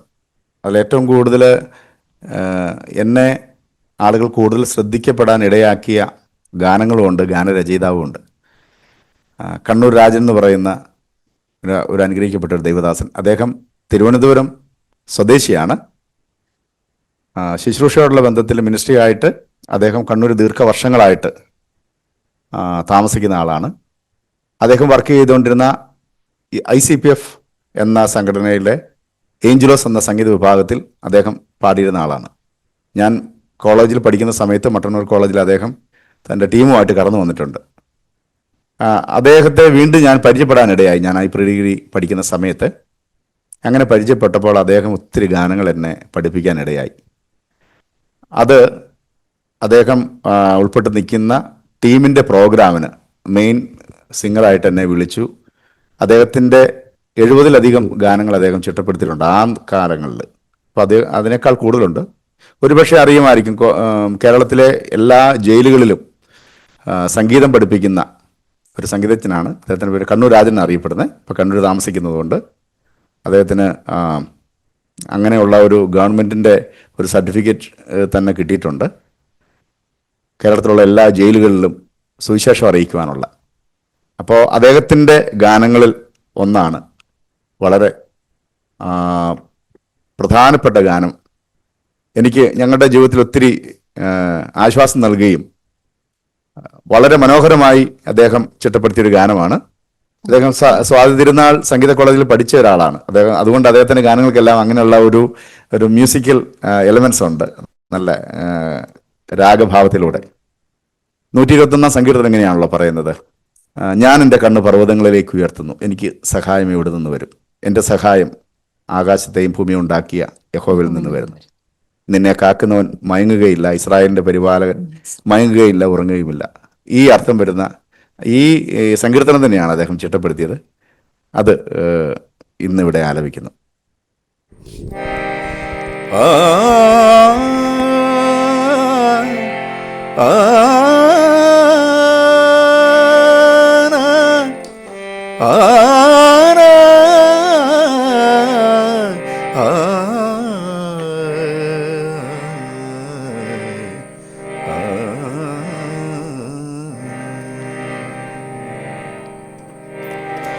ഞാൻ എൻ്റെ കണ്ണുകൾ പർവ്വതമാകും സിയോനിലേക്കായി ഉയർത്തിടുന്നു. ഞാൻ എൻ്റെ കണ്ണുകൾ പർവ്വതമാകും സിയോനിലേക്കായി ഉയർത്തിടുന്നു. എൻ്റെ സഹായം എവിടെ നിന്നോ? സർവേശനായ യേശുവിൽ നിന്നും. എൻ്റെ സഹായം എവിടെ നിന്നോ? സർവേശനായ യേശുവിൽ നിന്നും. ഞാൻ എൻ്റെ കണ്ണുകൾ പർവ്വതമാകും സിയോനിലേക്കായി ഉയർത്തിടുന്നു.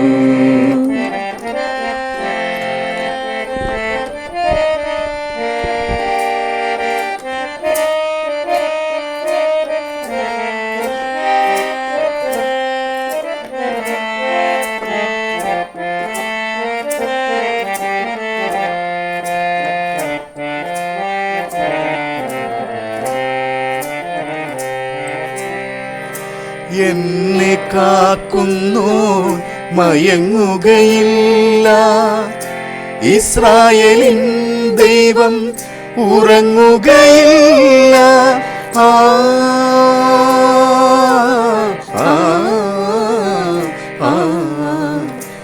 എന്നെ കാക്കുന്നു മയങ്ങുകയില്ല, ഇസ്രായേലിൻ ദൈവം ഉറങ്ങുകയില്ല.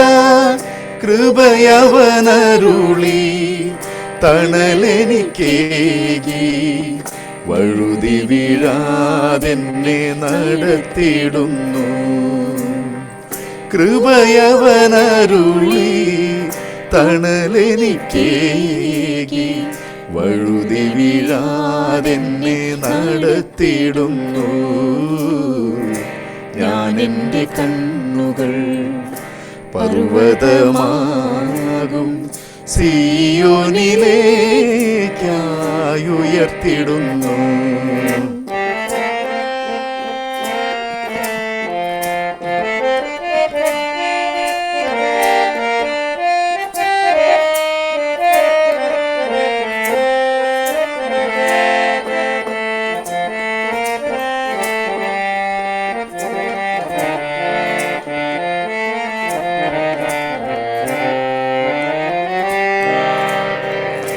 രാവിലും പകലിലും ദോഷങ്ങൾ യേശാദൻ പ്രാണനെ കാക്കുന്നു അനുദിനം നാഥൻ.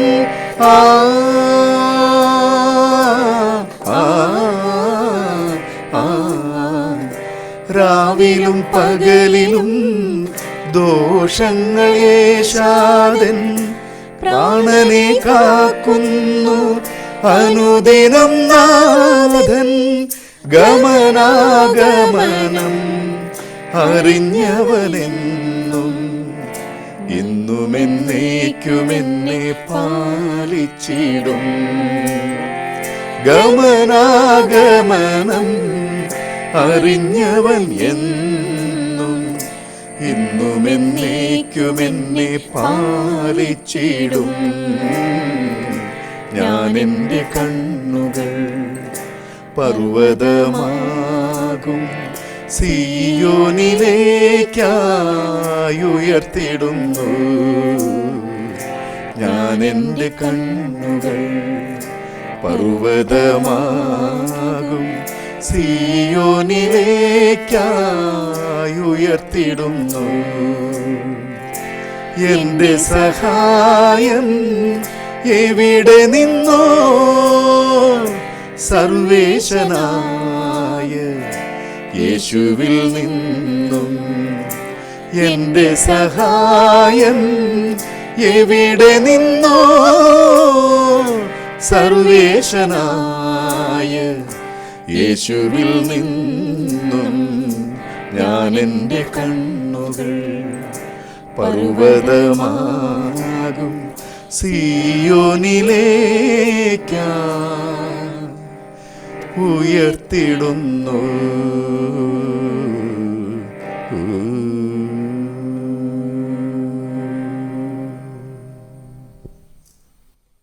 ദൈവത്തിന് സ്തോത്രം.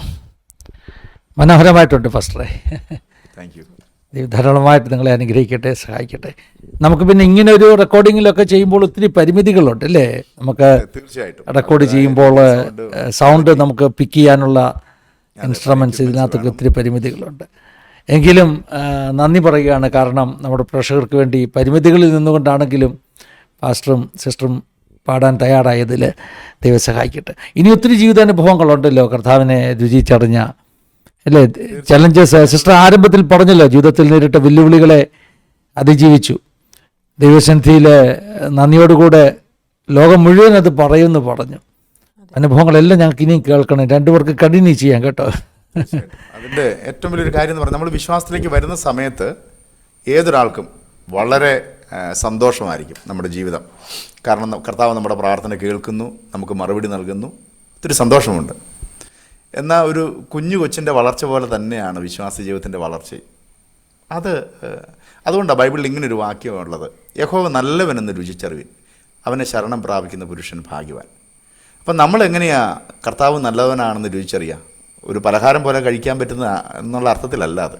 ശരിക്കും കർത്താവിനെ ടേസ്റ്റ് ചെയ്യുക എന്ന് പറയുന്നത് പ്രസംഗത്തിലൂടെയോ പാട്ടിലൂടെയോ ഒന്നുമല്ല. അത് നമുക്ക് ഉണ്ടാകുന്ന ആത്മീയ സന്തോഷത്തിൻ്റെ ഒരു ഭാഗമാണ്.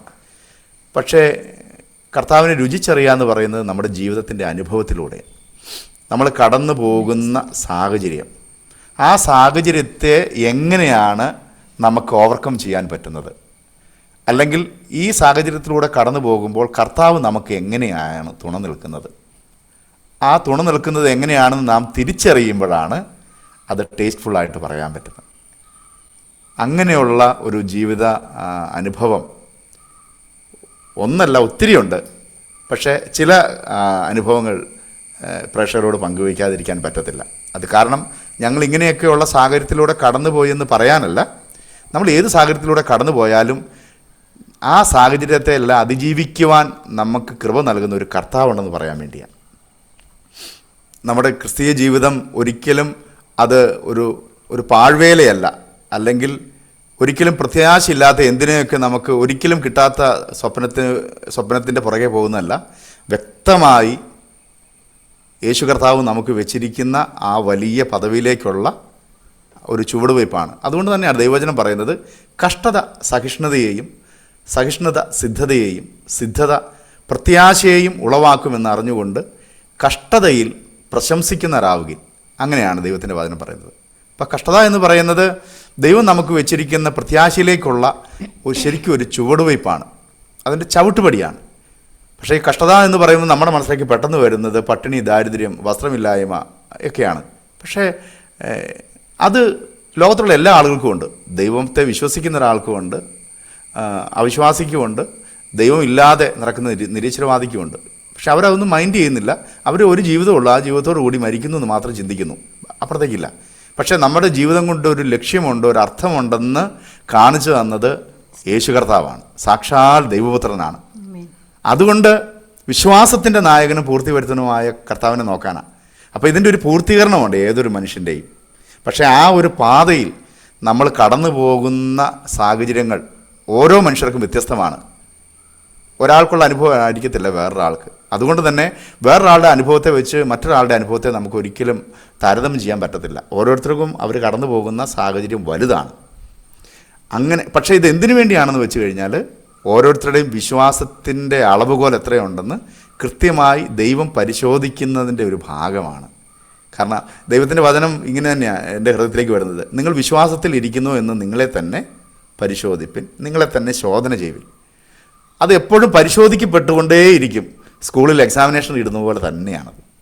ഓരോ വർഷം പഠിച്ച കുട്ടികളിൽ എത്ര പേര് അടുത്ത സ്റ്റേജിലേക്ക് പോകാൻ എലിജിബിളായി എന്ന് തോന്നിക്കുന്ന പോലെ തന്നെ. അപ്പോൾ ദൈവം നമ്മുടെ ജീവിതത്തിൽ തരുന്ന ഈ ഉള്ള സാഹചര്യങ്ങളെല്ലാം കർത്താവിൻ്റെ നാമമഹത്വത്തിനായി നമ്മളിലൂടെ ചെയ്തെടുക്കുവാൻ കർത്താവ് പ്ലാൻ ചെയ്തിരിക്കുന്ന ഒരു കാര്യം തന്നെയാണെന്ന് നമുക്ക് വിശ്വാസത്തിൻ്റെ പരിശോധനയിൽ നമുക്ക് തിരിച്ചറിയുമ്പോഴാണ് യേശു കർത്താവ് നമ്മുടെ ജീവിതത്തിൽ എത്ര നല്ലവനാണെന്ന് പറയാൻ പറ്റുന്നത്. ഞങ്ങൾക്ക് ആദ്യമൊന്നും ഇത് അറിയത്തില്ലായിരുന്നു. പക്ഷേ ഓരോ പ്രാവശ്യവും ഓരോ കാര്യങ്ങളിലും ഓരോ സാഹചര്യങ്ങളിലും കർത്താവ് നമുക്ക് സംസാരിക്കുന്നു, നമ്മളോട് ഇടപെടുന്നു, അതിനനുസരിച്ച് അടുത്ത ഓരോ സ്റ്റേജിലേക്ക് വരുന്നതനുസരിച്ച് ചില സമയങ്ങളിൽ ദൈവമേ ഞങ്ങളുടെ പ്രാർത്ഥന ആരും കേൾക്കുന്നില്ലേ, ഇതിനൊരു മറുപടിയില്ലേ എന്ന് ചോദിച്ചു. പല സമയങ്ങളിലും ദൈവം സൈലൻ്റ് ആയിപ്പോയി എന്ന് നമുക്ക് തോന്നി. പക്ഷേ സൈലൻ്റ് അല്ലായിരുന്നു. കർത്താവ് അതിലൂടെ നമ്മളോട് സംസാരിക്കാനുണ്ടായിരുന്നു, ഞങ്ങളോട് സംസാരിക്കാനുണ്ട്. വ്യക്തിപരമായി, കുടുംബമായിട്ടും വ്യക്തിപരമായിട്ടും എല്ലാം സംസാരിച്ച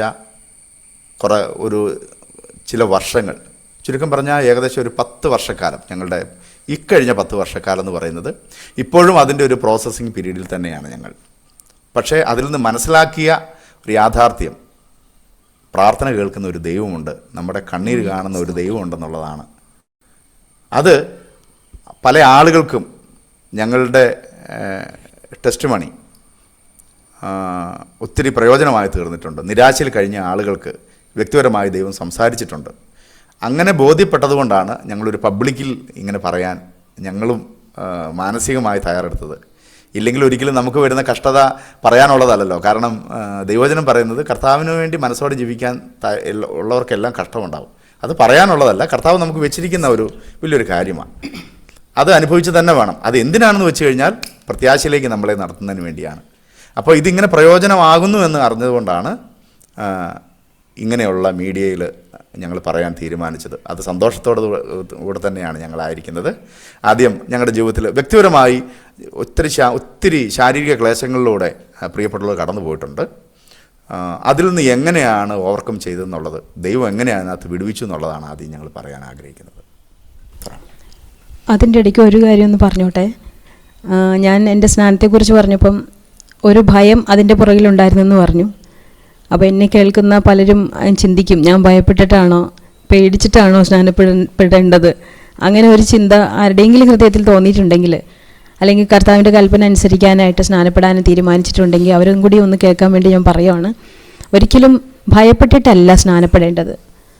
കർത്താവ് എൻ്റെ പാപത്തിന് വേണ്ടി മരിച്ചു, അവൻ്റെ ജീവനെ തന്ന്, തൻ്റെ ജീവനെ തന്നാണ് എന്നെ രക്ഷിച്ചതെന്ന് അറിഞ്ഞ് തിരിച്ചറിവ് വരുമ്പോൾ ദൈവത്തോടുണ്ടാകുന്ന സ്നേഹം, ആ സ്നേഹത്തിൻ്റെ ഒരു അനുസരണമാണ് ശരിക്കും സ്നാനം എന്ന് പറയുന്നത്. അപ്പം ഒരിക്കലും ഭയപ്പെട്ടിട്ടോ ഞാൻ നരകത്തിൽ പോയി കിടക്കുമല്ലോ എന്ന് അങ്ങനെ ഭയപ്പെട്ടിട്ടല്ല. സ്വർഗത്തിൽ പോകണമെന്ന് ആഗ്രഹം വരുന്നത് കർത്താവ് അവിടെ ഉള്ളത് കൊണ്ടാണ്. അതൊക്കെ ദൈവം എൻ്റെ ജീവിതത്തിൽ മനസ്സിലാക്കി തന്ന കാര്യങ്ങളാണ്. അതിനകത്തേക്കാണ് ഞാൻ വരുന്നത്. എൻ്റെ ഭയം മാറ്റി തന്ന കാര്യം, മരണഭയം നീക്കിക്കളഞ്ഞ കാര്യം, ദൈവത്തിൻ്റെ സ്നേഹം എന്താണെന്ന് എന്നെ അറിയിപ്പിച്ച് തന്ന, ബാക്കിയുള്ള ഈ ലോകത്തിലുള്ള സ്നേഹം എല്ലാം മാറിപ്പോകും, ദൈവസ്നേഹം മാത്രം എന്നും കൂടെ ഉണ്ടാവുകയുള്ളൂ എന്നുള്ള തിരിച്ചറിവ് തന്ന അനുഭവങ്ങളാണ് എൻ്റെ ജീവിതത്തിൽ എനിക്ക് ഷെയർ ചെയ്യാനുള്ളത്. ഞങ്ങൾ സ്നാനപ്പെട്ടതിന് ശേഷം അത് കഴിഞ്ഞിട്ടാണ് പിന്നെ ജീവിതത്തിൽ ഓരോ പരിശോധനയിലൂടെ ഞങ്ങൾ കടന്നു പോകാൻ തുടങ്ങിയത്. സ്നാനപ്പെട്ട് കഴിഞ്ഞപ്പോഴേക്കും വീട്ടിൽ ഭയങ്കര വിഷയമായി. കാരണം കല്യാണം കഴിഞ്ഞിട്ട് കുറച്ച് മാസങ്ങളേ ആയിട്ടുള്ളൂ. അപ്പം സ്നാനപ്പെട്ട ഉടനെ ആഭരണങ്ങളൊക്കെ ഉപേക്ഷിച്ച് ഞാൻ വീട്ടിലേക്ക് തിരിച്ചു ചെന്നപ്പം, അതായത് ഞാൻ എറണാകുളത്ത് തന്നെ പ്രോഗ്രാമൊക്കെ ആയിട്ട് പോകുന്നതുകൊണ്ട് എൻ്റെ ഭവനത്തിൽ വേറെ ആരും ഇല്ലാത്തത് കൊണ്ടും ഞങ്ങൾ വീട്ടിൽ തന്നെയാണ് താമസിച്ചിരുന്നത്. എൻ്റെ വീട്ടിൽ തന്നെയാണ് താമസിച്ചുകൊണ്ടിരുന്നത്. ഞങ്ങൾ സ്നാനപ്പെട്ട് കഴിഞ്ഞതിന് ശേഷം അത് ഭയങ്കര ഒരു വിഷയമായി. ഈ കമ്മലുമാലയെല്ലാം ഊരി ഉപേക്ഷിച്ച് ചെന്നപ്പം അവിടെ പെന്തക്കോസ്തുകാർ തീരെ കുറവാണ്. അപ്പോൾ അവരുടെ എല്ലാം വിചാരം ഭർത്താവിന് പണിയും കൂലിയൊന്നുമില്ല, അതുകൊണ്ട് ഉള്ളതൊക്കെ വിറ്റ് തിന്ന് തീർത്തു, അങ്ങനത്തെ ഒരു ജീവിതമാണെന്ന് വിചാരിച്ച് അതുപോലെ കളിയാക്കുന്ന രീതിയിലുള്ള ചോദ്യങ്ങളൊക്കെ ഉയർന്നു. ഇത് മാതാപിതാക്കളോട് ചോദിക്കാൻ തുടങ്ങി. പിന്നെ പള്ളിയിലൊക്കെ പാടിക്കൊണ്ടിരുന്ന ഞാൻ പള്ളിയിൽ പോയി പാടുന്നില്ല. അതൊക്കെ ഒരു ചോദ്യചിഹ്നമായിട്ട് ഇങ്ങനെ വന്നപ്പോഴേക്കും അപ്പച്ചന് എന്തെങ്കിലും കാര്യം അറിഞ്ഞു കഴിഞ്ഞാൽ നേരം തന്നെ പോയി കുടിക്കും. കുടിച്ചു കഴിഞ്ഞിട്ട് പിന്നെ സംസാരിക്കുന്നത് പിന്നെ വെള്ളത്തിൻ്റെ പുറത്താണ്. പിന്നെ ചീത്തവിളിയും അങ്ങനെയുള്ള കാര്യങ്ങളായി. ഒടുവിൽ ഞങ്ങൾക്ക് അവിടെ പ്രാർത്ഥനയ്ക്ക് പോകാനുള്ള സ്വാതന്ത്ര്യമില്ല. അങ്ങനെ ഒരു വളരെയേറെ ബുദ്ധിമുട്ട് അവിടെ അനുഭവിച്ചു വന്നു. അതിനുശേഷം പിന്നെ ഞങ്ങൾക്ക് അവിടെ നിന്ന് ഇറങ്ങിപ്പോരേണ്ടി വന്നു. എന്ന് പറഞ്ഞാൽ അവരുടെ ഇഷ്ടത്തിന് ജീവിക്കാത്തതുകൊണ്ട് ഇറങ്ങിപ്പോക്കോളാൻ പറഞ്ഞു. അങ്ങനെ ഞങ്ങൾ അവിടെ നിന്ന് വീട് വിട്ട് ഇറങ്ങേണ്ടി വന്നു. ആ സമയത്ത് ആണ് ICPF-ൽ ജോലി ചെയ്യുന്നത്. അപ്പോൾ അതിനിടയ്ക്ക് ഒരു കാര്യം പറയാനുണ്ട്. കാരണം സുവിശേഷ വേലയ്ക്ക് ഇറങ്ങാമെന്ന് തീരുമാനമെടുക്കാനുള്ള ഒരു സാഹചര്യമുണ്ട്. അത് ഞാനോടുള്ള ബന്ധത്തിലാണ് അത് പറയാനുള്ളത്. ഞാൻ സ്നാനപ്പെട്ടതിന് ശേഷം വീണ്ടും എൻ്റെ ഈ ഗാനമേള പ്രോഗ്രാമൊക്കെ ആയിട്ട് ഞാൻ മുന്നോട്ട് പോവുകയായിരുന്നു. കാരണം എനിക്ക് ആകെ അറിയാവുന്ന ഒരു ജോലി എന്ന് പറയുന്നത് മ്യൂസിക്കാണ്.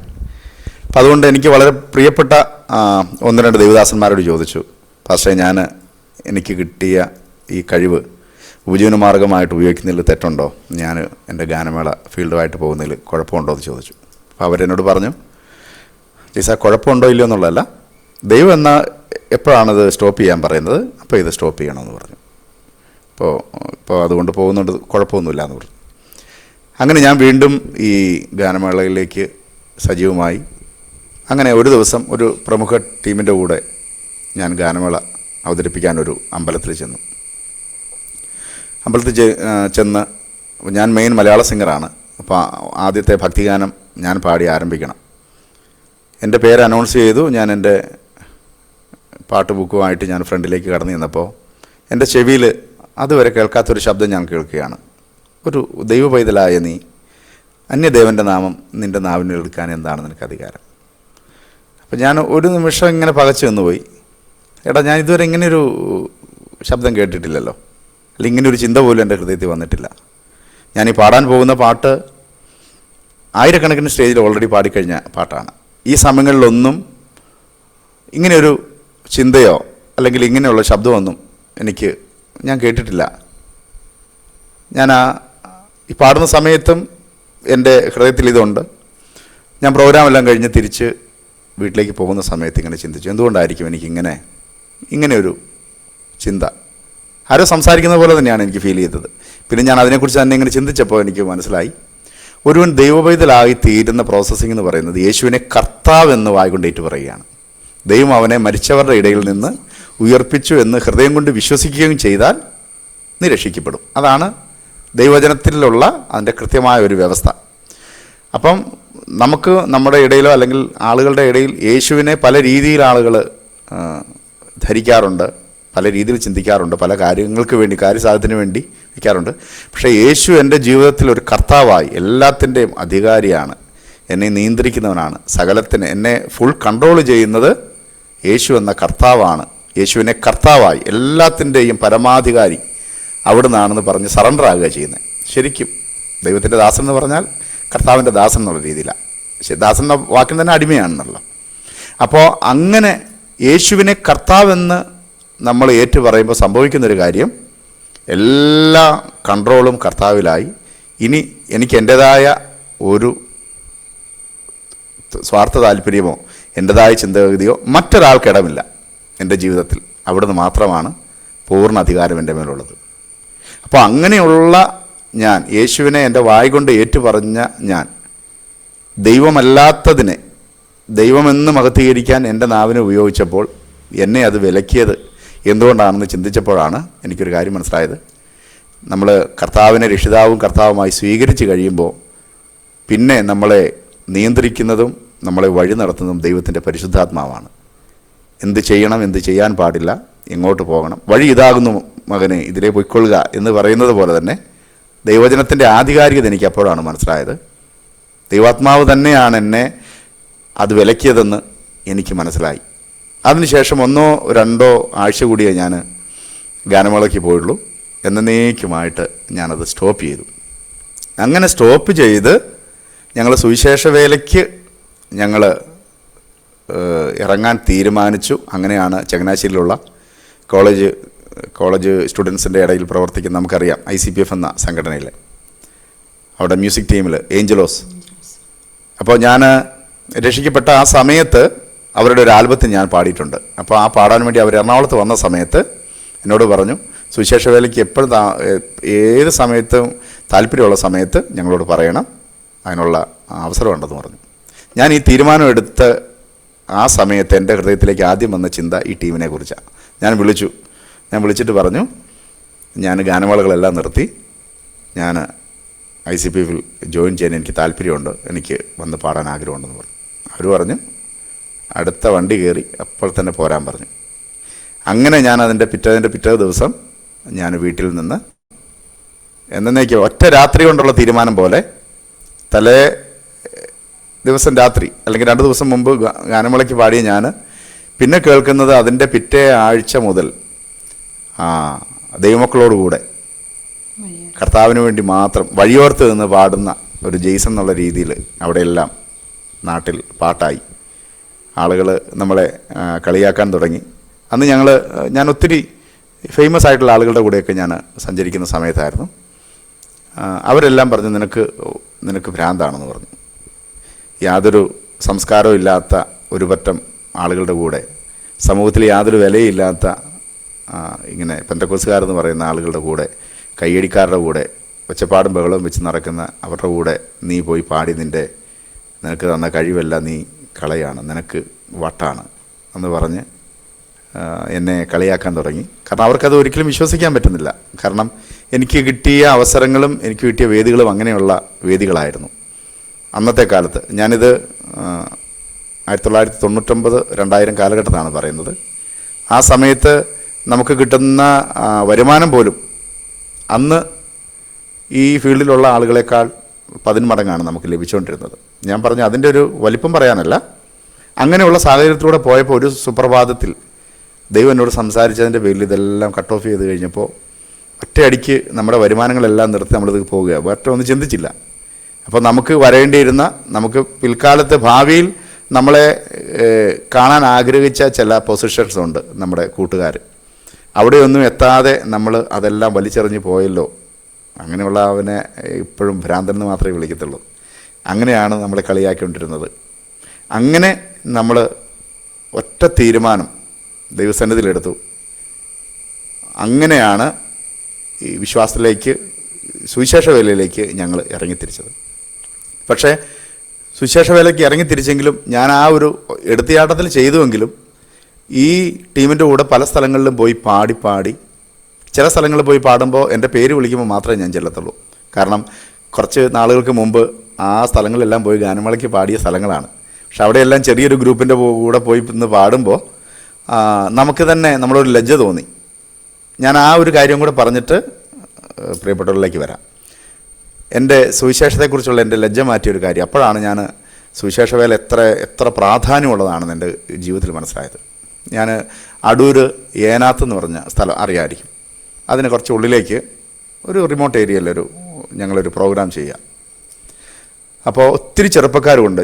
ഒരു 10-20-25 വയസ്സുള്ള ചെറുപ്പക്കാർ ഞങ്ങളുടെ ഫ്രണ്ടിൽ വന്നു. ഞങ്ങൾ പാട്ടുകൾ തുടങ്ങി. പല സബ്ജക്റ്റിനെ കുറിച്ചുള്ള പാട്ടാണ്. ആത്മഹത്യ, സ്ത്രീധനം, അതുപോലെ മദ്യപാനം, ഇങ്ങനെ ഓരോ സബ്ജക്റ്റ് വൈസാണ് ഞങ്ങൾ പാട്ടുകളെല്ലാം അവതരിപ്പിക്കുന്നത്.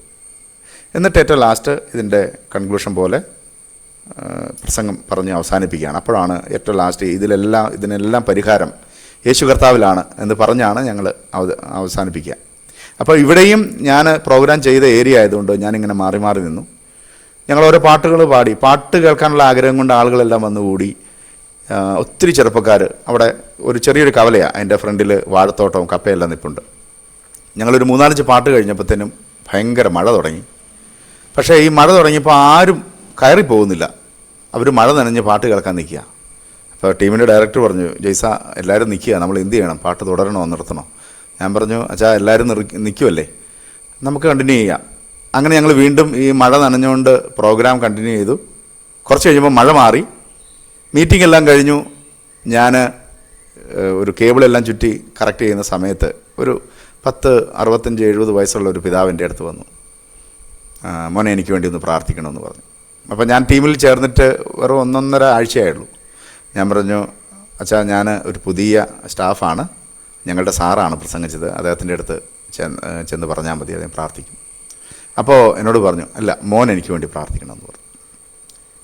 അപ്പോൾ അന്ന് എനിക്ക് ശരിക്കും പ്രാർത്ഥന പോലും എങ്ങനെയാണെന്ന് നമുക്ക് വ്യക്തിപരമായിട്ട് എക്സ്പീരിയൻസ് ഇല്ല. അപ്പോൾ എന്നോട് അങ്ങനെ പറഞ്ഞപ്പോൾ ഞാൻ ആദ്യം ചോദിച്ചു, അച്ഛൻ്റെ വിഷയം എന്താണ് ഞാൻ പ്രാർത്ഥിക്കേണ്ടതെന്ന് ചോദിച്ചപ്പോൾ പറഞ്ഞു, ഒരു കുഞ്ഞു കൊച്ച് പൊട്ടിക്കരയുന്ന പോലെ എൻ്റെ ഫ്രണ്ടിൽ നിന്ന് കരഞ്ഞുകൊണ്ട് പ്രിയ പിതാവ് പറഞ്ഞു, മോനെ എനിക്ക് മനസ്സമാധാനം വേണം. അത് കേട്ടപ്പോൾ എൻ്റെ കണ്ണ് നിറഞ്ഞു. ഞാൻ ഇങ്ങനെ തോളത്ത് ഇങ്ങനെ ചേർത്ത് പിടിച്ചിട്ട് പറഞ്ഞു, അപ്പോൾ മനസ്സമാധാനം തരുവാൻ യേശു കർത്താവിന് മാത്രമേ പറ്റത്തുള്ളൂ, അതുകൊണ്ട് ഞാൻ ഒരു വാക്ക് പ്രാർത്ഥിക്കാമെന്ന് പറഞ്ഞുകൊണ്ട് ഞാൻ പിതാവിനെ ചേർത്ത് പിടിച്ചിട്ട് ഇങ്ങനെ പറഞ്ഞു, കർത്താവേ ഈ പിതാവിനെ അങ്ങയുടെ കരങ്ങളിലേക്ക് സമർപ്പിക്കുന്നു, പിതാവിൻ്റെ ഹൃദയത്തിലെ അവസ്ഥകൾ അറിയുന്നു, അവിടുന്ന് സമാധാനം നൽകണമേ. എനിക്കറിയാവുന്ന രീതിയിലെല്ലാം പ്രാർത്ഥിച്ചു. അദ്ദേഹം പോയി. ഞാൻ ഈ പ്രോഗ്രാം കഴിഞ്ഞിട്ട് വണ്ടിയിൽ തിരിച്ചു പോന്നപ്പം എൻ്റെ കണ്ണിങ്ങനെ നിറഞ്ഞൊഴുകി. എന്തുകൊണ്ടാണ്? അപ്പോൾ ഞാൻ എത്രയോ സ്ഥലങ്ങളിൽ ഒത്തിരി വലിയ വലിയ ആളുകളുടെ കൂടെ, ഫേമസ് ആയ ആളുകളുടെ കൂടെ എല്ലാം പാടിയിട്ടുണ്ട്. പ്രോഗ്രാമിന് അവരെ സന്തോഷിപ്പിക്കുകയും മദ്യപാനം ഒക്കെ ചെയ്ത് നടക്കുന്ന ആളുകൾക്ക് വേണ്ടി അവരെ രസിപ്പിക്കാൻ ഈ കഴിവുകളെല്ലാം വിനിയോഗിച്ചിട്ടുണ്ട്. പക്ഷേ ഞങ്ങൾ വെറും കവലയിലിരുന്ന് ഞങ്ങളുടെ പരിമിതമായ സാഹചര്യത്തിൽ യേശുവിൻ്റെ സ്നേഹത്തെക്കുറിച്ച് പാടുകയും പ്രസംഗിക്കുകയും ഒക്കെ ചെയ്തപ്പോൾ ആളുകളുടെ ഹൃദയത്തിൽ ഇങ്ങനെ വലിയ രൂപാന്തരം വരാൻ ഇടയായല്ലോ കർത്താവേ. സാധാരണ ഒരു പാട്ട് കേട്ട് ആളുകൾ എൻജോയ് ചെയ്ത് പോകുന്നതിനേക്കാൾ ഒരു ഹൃദയത്തിന് സമാധാനവും സന്തോഷവും പ്രദാനം ചെയ്യുവാൻ യേശു കർത്താവിൻ്റെ വചനത്തിനും സന്ദേശത്തിനും കഴിയുന്നുവെന്ന് മനസ്സിലാക്കുന്നു. അതുകൊണ്ട് ഞങ്ങൾക്ക് അങ്ങ് നൽകിയ ഈ കഴിവുകൾ ഇനി കർത്താവിൻ്റെ നാമത്തിന് വേണ്ടി മാത്രമേ പാടുകയുള്ളൂ.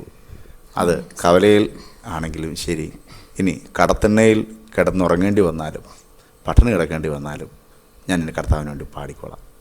അന്ന് മുതൽ ഇന്ന് വരെയും ദൈവകൃപയാൽ സുവിശേഷത്തെക്കുറിച്ച് എനിക്ക് ലജ്ജയില്ലാതെ പാടുവാനിടയായി. എൻ്റെ കൂടെയുള്ള ഒത്തിരി സുഹൃത്തുക്കളാണ് ഇപ്പോൾ ഫിലിം ഫീൽഡിലൊക്കെ ഉള്ള ഒത്തിരി ആളുകൾ.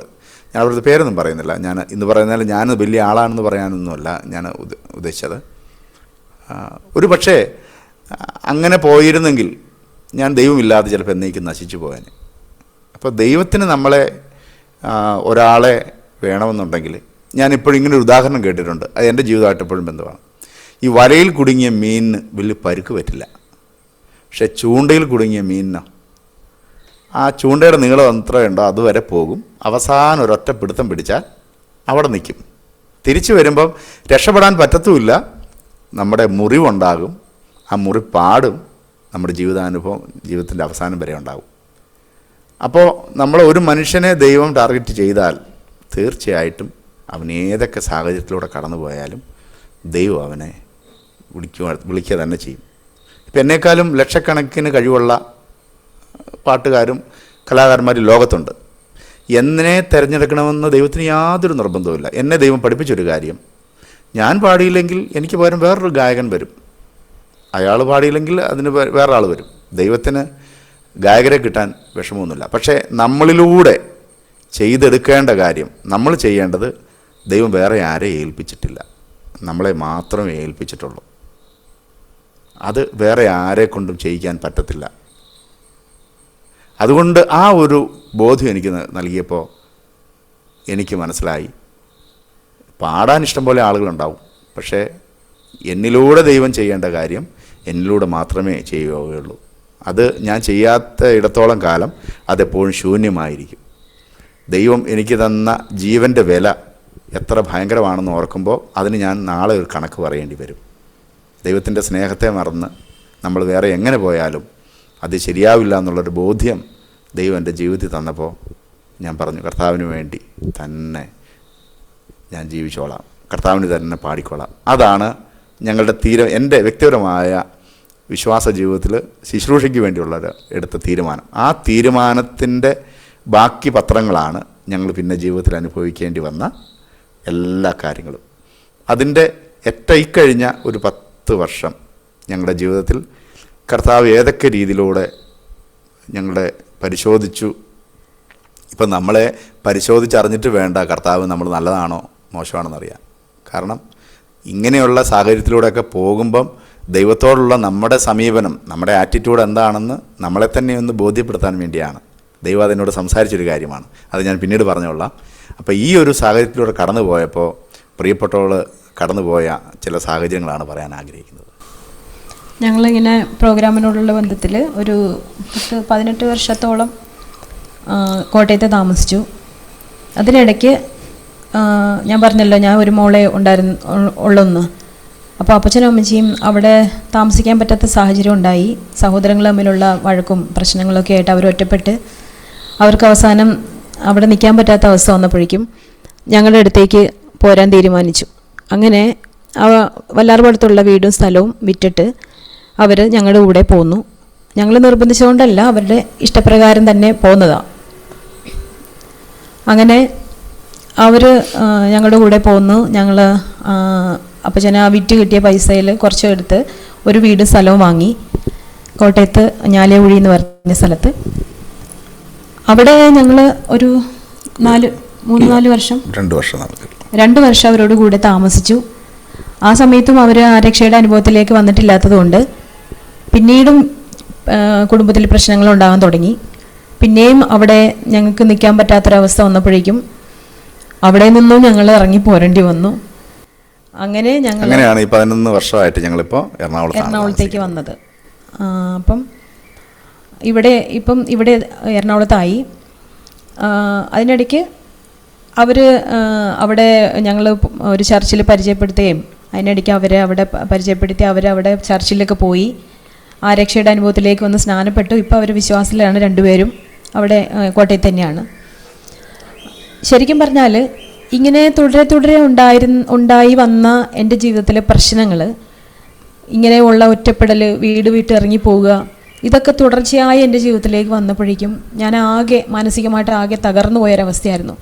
ഞാൻ സ്നാനപ്പെടുന്നതിന് മുമ്പും എൻ്റെ സ്വഭാവത്തിൻ്റെ പ്രത്യേകത ഞാൻ പറഞ്ഞല്ലോ. അപ്പം അങ്ങനത്തെ ഒരു ജീവിത സാഹചര്യമായിട്ട് വന്നതുകൊണ്ട് എനിക്ക് ഇങ്ങനെയുള്ള പ്രശ്നങ്ങൾ വന്ന് മനസ്സിന് താങ്ങാൻ പറ്റാത്തൊരവസ്ഥയിലേക്ക് വന്ന്, ശരിക്കും പറഞ്ഞാൽ ഞാനൊരു 35-37 വയസ്സൊക്കെ അതിനിടയ്ക്ക് ആയപ്പോഴേക്കും ശരിക്കും എനിക്ക് ഓരോ അസുഖങ്ങൾ വരാൻ തുടങ്ങി. കാരണം എൻ്റെ മനസ്സ് അത്രയ്ക്ക് തകർന്ന് ഞങ്ങൾക്ക് നമുക്ക് ആശ്വസിക്കുവാനോ ആരും ഇല്ല എന്നുള്ളൊരു ശൂന്യത ഹൃദയത്തിൽ വന്നപ്പോഴേക്കും എന്നെ ശരിക്കും ഓരോ രോഗത്തിലേക്ക് അത് നയിക്കാൻ തുടങ്ങി. എൻ്റെ ശരീരത്തിലേക്ക് ഓരോ അസുഖങ്ങൾ വരാൻ തുടങ്ങി. തലവേദനയായിട്ട് അങ്ങ് തുടങ്ങി, മൈഗ്രെയിൻ അങ്ങനത്തെ പ്രശ്നങ്ങളൊക്കെ ആയിട്ട് തുടങ്ങി. അവസാനം വേദന തുടങ്ങി പല മരുന്നുകൾ കഴിക്കാൻ തുടങ്ങി. സന്ധിവാതമാണെന്ന് പറഞ്ഞ് അങ്ങനെ കുറേ മരുന്ന് കഴിച്ചു. ആയുർവേദം കുറേ കഴിച്ചു. ആയുർവേദം കുറേ പെയിൻ കില്ലറൊക്കെ എടുത്ത് അങ്ങനെ കഴിച്ചു വന്നപ്പോഴേക്കും എനിക്ക് ഷുഗറായി. അങ്ങനെ അതിന് മരുന്നെടുക്കാൻ തുടങ്ങി. പിന്നെ ഓരോ ഡോക്ടർമാരുടെ അടുത്ത് ചെല്ലുമ്പോൾ ഓരോ അസുഖങ്ങൾ പറയും, ഓരോ മരുന്നുകൾ തരും. അലോപ്പതി പരീക്ഷിച്ചു, ഹോമിയോപ്പതി പരീക്ഷിച്ചു, അങ്ങനെ എല്ലാ മരുന്നുകളും പരീക്ഷിച്ച് നോക്കി. ഓരോ മരുന്ന് കഴിക്കുമ്പോഴേക്കും എനിക്ക് ഓരോ അസുഖങ്ങൾ വരാൻ തുടങ്ങി. എൻ്റെ നാവിലെ തൊലി പോയി, വയറിലെ തൊലി പോയി. അങ്ങനെ ശരിക്കും പറഞ്ഞാൽ മരുന്നുകൊണ്ടൊന്നും യാതൊരു പ്രയോജനം ഇല്ലാത്തൊരവസ്ഥയിലേക്ക് ഞാൻ വന്നു.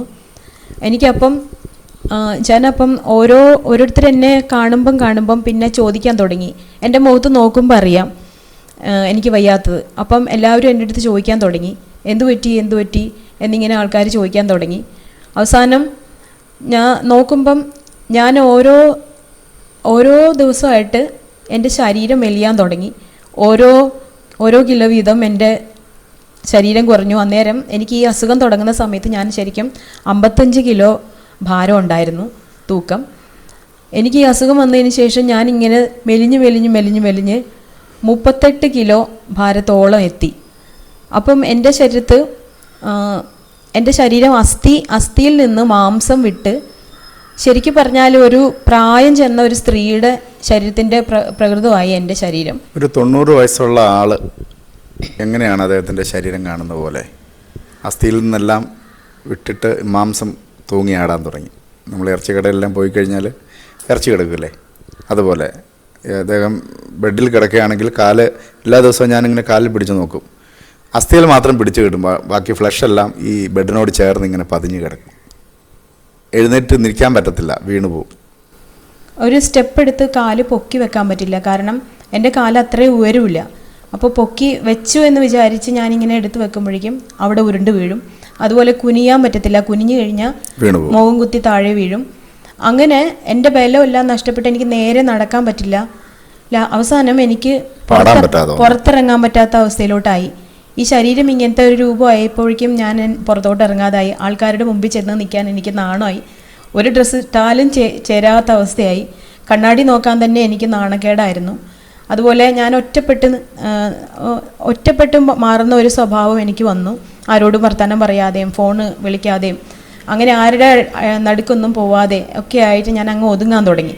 അതിനുശേഷം പിന്നെ എൻ്റെ ശരീരം മെലിഞ്ഞ് വരുന്നതിൻ്റെ കൂട്ടത്തിൽ എൻ്റെ ദേഹത്തൊക്കെ ഈ ചൂടുകുരു വരുന്ന പോലെ ഇങ്ങനെ വന്നിട്ട് ശരീരം അങ്ങ് വികൃതമാകും. അതുപോലെ കണ്ണിൽ വലിയ വലിയ കുരുക്കൾ വരാൻ തുടങ്ങി, കൺകുരു. അതിങ്ങനെ പഴുത്ത് തൂങ്ങി. ഞാൻ എന്നിട്ട് ഒരു മുള്ളെടുത്ത് കുത്തി പൊട്ടിച്ച് ഇങ്ങനെ അത് ചെയ്യുന്ന ജോലിയായി. ഇങ്ങനെ ഓരോരോ മരുന്നുകൾ കഴിച്ചും ഓരോ രോഗങ്ങളും വന്നു. അവസാനം എനിക്ക് ഭയങ്കര നിരാശയായിട്ട് ഞാൻ പിന്നെ മരുന്ന് കഴിച്ചിട്ടൊന്നും യാതൊരു പ്രയോജനമില്ല. ശരിക്കും പറഞ്ഞാൽ അവിടുന്ന് ഇവിടുന്നെല്ലാം മരുന്ന് കഴിച്ച് ശരിക്കും പശു കാടിവെള്ളം കുടിക്കുന്നത് പോലെ രാവിലെ ഉച്ചയ്ക്ക് വൈകുന്നേരം എല്ലാം ഞാൻ ഈ മരുന്നും ചുമന്നുകൊണ്ട് നടക്കുക. ഞങ്ങൾ പ്രോഗ്രാമിന് പോകുമ്പോഴും മരുന്നിൻ്റെ വലിയ കേസ് ഉണ്ടാവും. അവിടെ ചെന്ന് മരുന്നുണ്ടാക്കുക, എന്നിട്ട് ടൈം വെച്ചിട്ട് ഇത് കഴിക്കും, കയറി പാടും. ആ സമയത്ത് പിന്നെ പാടാൻ പറ്റാതെ ശരീരത്തിന് ബലം കുറഞ്ഞുകൊണ്ട് പാടാൻ പറ്റത്തില്ല, ശ്രുതി കറക്റ്റ് കിട്ടത്തില്ല. അങ്ങനെ മെല്ലെ മെല്ലെ പാട്ടെല്ലാം ഇങ്ങനെ മാഞ്ഞു പോയിക്കൊണ്ടേയിരിക്കുകയായിരുന്നു. അങ്ങനെ ഒരു അവസ്ഥയിലേക്ക് പോയി. അങ്ങനെ ഒരവസ്ഥയായി. അവസാനം എനിക്ക് നിരാശ വന്നു കയറി. ഞാൻ അവസാനം എനിക്ക് വിചാരിച്ചു, ഇനി എനിക്ക് ഒരു രക്ഷയില്ല, എനിക്ക് ഈ മരുന്ന് കഴിച്ചിട്ടൊന്നും ഒരു മോചനമില്ല, അതുകൊണ്ട് ഇനി എനിക്ക് മരണം മാത്രമേ പറഞ്ഞിട്ടുള്ളൂ. അപ്പോൾ എൻ്റെ ജീവിതത്തിൽ എനിക്ക് സന്തോഷം തന്നുകൊണ്ടിരുന്ന എല്ലാം എൻ്റെ ജീവിതത്തിൽ നിന്ന് നഷ്ടപ്പെട്ടു. കാരണം പാട്ട് പാടാൻ പറ്റാത്ത അവസ്ഥ എന്ന് പറഞ്ഞാൽ, എനിക്ക് ഒരു പ്രാവശ്യം എൻ്റെ പേര് അനൗൺസ് ചെയ്തപ്പോഴേക്കും പെട്ടെന്നൊരു വേദന, എൻ്റെ കഴുത്തിൽ നിന്ന് പുറകിലോട്ടൊരു വേദന പെട്ടെന്ന് അരിച്ചിങ്ങനെ ഇറങ്ങി വന്നു. അന്നേരം എൻ്റെ ശരീരത്തിൽ നിന്ന് പുറത്തുനിന്ന് ആരോ തള്ളുന്നത് പോലെ ഒരു അനുഭവം എൻ്റെ ജീവിതത്തിലുണ്ടായി. അന്നേരം ഈ ഫിക്സ് വരുന്നത് പോലെ അന്നേരം ഞാൻ എഴുന്നേറ്റ് നിൽക്കുവാണെങ്കിൽ താഴെ വീഴും. അങ്ങനത്തെ ഒരു അവസ്ഥ എൻ്റെ ജീവിതത്തിലോട്ട് വന്നപ്പോഴേക്കും എനിക്ക് പിന്നെ പാട്ടെന്ന് പറയുന്നത് കേൾക്കുമ്പോഴേ ഇങ്ങനെ ഒരു ഭയം വരാൻ തുടങ്ങി. ശരീരം മുഴുവൻ മൊത്തം അങ്ങ് വിറച്ചിട്ട് പിന്നെ പാടാൻ പറ്റുന്നത് ഭയങ്കര ഷിവറിംഗ് ആണ്. ബ്രീത്ത് കിട്ടില്ല, പാടാൻ പറ്റത്തില്ല. ശരിക്കും പറഞ്ഞാൽ എൻ്റെ ജീവിതത്തിൽ എനിക്ക് ശരിക്കും അവിടെ എല്ലാം നഷ്ടപ്പെട്ടുകൊണ്ടിരിക്കുമായിരുന്നു. ഞാൻ അറിയാതെ തന്നെ ഞാൻ ഏതോ ഒരു അവസ്ഥയിലോട്ട് പോകുമായിരുന്നു.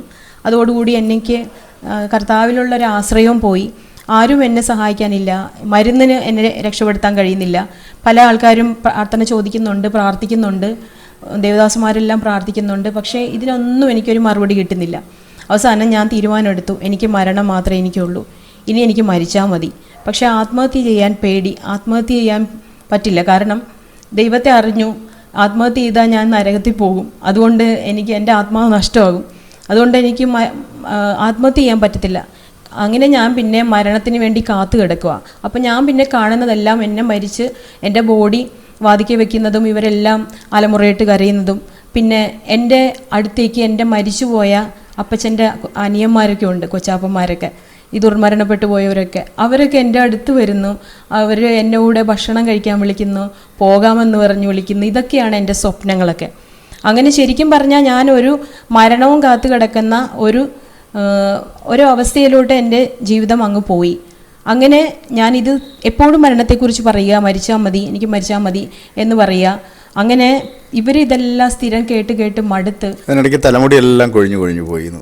അവസാനം ഒരു ക്യാൻസർ വന്നിട്ട് നമ്മൾ കീമോ ചെയ്ത് കഴിഞ്ഞാൽ അതിൻ്റെ ആഫ്റ്റർ എഫക്റ്റ് പോലെയാണ്. ഇപ്പോഴും എൻ്റെ അലമാരിയിൽ ഒരു ക്ലിപ്പ് ഇരിപ്പുണ്ട്, മുടിയോട് കൂടിയുള്ള ഒരു ക്ലിപ്പ്. എൻ്റെ മുടിയെല്ലാം പൊഴിഞ്ഞു പോയപ്പോൾ ഞാൻ ക്ലിപ്പ് ഇടാൻ പറ്റത്തില്ല, പുറത്തിറങ്ങാൻ നാണക്കേടായിട്ട് ഒരെണ്ണം വാങ്ങി വെച്ചതാണ്. അതിപ്പോഴും അലമാരിയിൽ ഇരിപ്പുണ്ട്. അപ്പം ആകെ 2 പ്രാവശ്യം അത് യൂസ് ചെയ്തിട്ടുള്ളൂ, പിന്നെ ചെയ്തിട്ടില്ല. അത് അങ്ങനത്തെ ഒരു അവസ്ഥയിലോട്ടായി. അവസാനം ഞാൻ ഇങ്ങനെ പോയിക്കൊണ്ടിരിക്കുമ്പം എന്നോട് ഞാൻ ഒരു ചോദ്യം ചോദിച്ചു, നീ ദൈവത്തെ കാണാനുള്ള ആഗ്രഹം കൊണ്ടാണോ, അല്ലെങ്കിൽ മരിച്ചു കഴിയുമ്പോൾ നിൻ്റെ ഈ രോഗത്തിൽ നിന്നൊക്കെ രക്ഷപ്പെടാൻ വേണ്ടിയാണോ നീ മരണത്തെക്കുറിച്ച് പറയുന്നതെന്ന് എൻ്റെ അടുത്ത് ഒരു ദിവസം ഒന്ന് ചോദിച്ചു. ആ സമയത്ത് ഞാനതങ്ങനെ ചിന്തിച്ചു.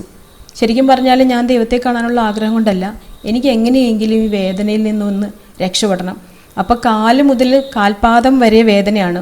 ആകെ വേദനയില്ലാത്തത് എൻ്റെ മുടിക്കും നഖത്തിനും മാത്രമേ ഉള്ളൂ. ബാക്കി തൊടുന്നോടത്തെല്ലാം ഈ വസ്ത്രം ടച്ച് ചെയ്യുമ്പോൾ വരെ എനിക്ക് വേദനയാണ്. കുഞ്ഞുങ്ങൾക്കൊന്നും മടിയിലിരിക്കാനോ സ്നേഹത്തോടെ ഒന്ന് പിടിക്കാനോ ഒന്നും പറ്റത്തില്ല. അതുപോലെ വിക്സ് എൻ്റെ ജീവിതത്തിൽ നിന്ന് ഒഴിവാക്കാൻ പറ്റത്തില്ല. എന്നെ എപ്പോഴും വിക്സിൻ്റെ മണമാണെന്ന് മക്കൾ പറയും എൻ്റെ അടുത്ത് വരുമ്പം. അതുപോലെ ബാം എനിക്ക് എൻ്റെ കയ്യിൽ നിന്ന് മാറ്റാതെ അതുകൊണ്ടാണ് ഞാൻ എപ്പോഴും നടക്കുന്നത്. അത് അങ്ങനത്തെ ഒരു ശീലമായിപ്പോയി.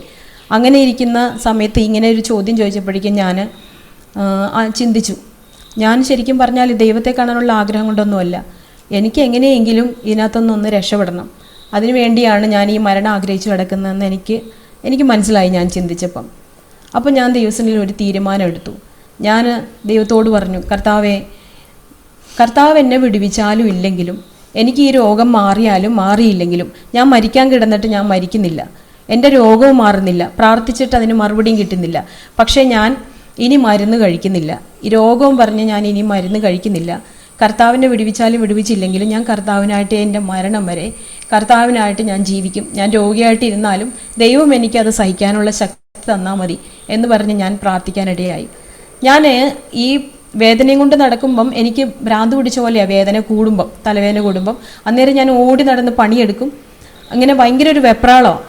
ശരിക്കും പറഞ്ഞാൽ ഞാൻ അതൊക്കെ എനിക്ക് ഈ വേദന വരുന്ന സമയത്ത് ഞാൻ ഓടിപ്പോയിരുന്നിട്ട് ദൈവസന്നിധിയിൽ ഇരുന്ന് പ്രാർത്ഥിക്കാൻ തുടങ്ങി. ഞാൻ ദൈവത്തോട് കരയാൻ തുടങ്ങി. ദൈവത്തോട് ഞാൻ കുറേ ചോദ്യങ്ങൾ ചോദിക്കാൻ തുടങ്ങി. ദൈവസന്നിധിയിലിരുന്ന് ഞാൻ കരയുമ്പം ആ സമയത്ത് ഞാൻ പ്രാർത്ഥിക്കുന്ന സമയത്തൊന്നും എനിക്ക് ഈ വേദന എൻ്റെ ശരീരത്തിലില്ല. ഞാൻ പോയി നിന്ന് പ്രാർത്ഥിക്കുമ്പം എനിക്ക് എന്തെന്നില്ലാത്തൊരു സൗഖ്യവും സുഖവും എനിക്ക് അനുഭവിക്കാൻ തുടങ്ങി. അങ്ങനെ ഞാൻ അതൊരു ശീലമാക്കിയെടുത്ത് എപ്പോൾ എനിക്ക് വേദന വരുന്നോ ആ സമയത്ത് ഞാൻ ഓടിപ്പോയിരുന്ന് പ്രാർത്ഥിക്കും. രാവിലെ എന്നോ ഉച്ചയ്ക്കെന്നോ വൈകിട്ടോ ഒന്നുമില്ല, ഞാൻ ദൈവത്തോട് നിലവിളിച്ച് കരയാൻ തുടങ്ങി. ആ സമയം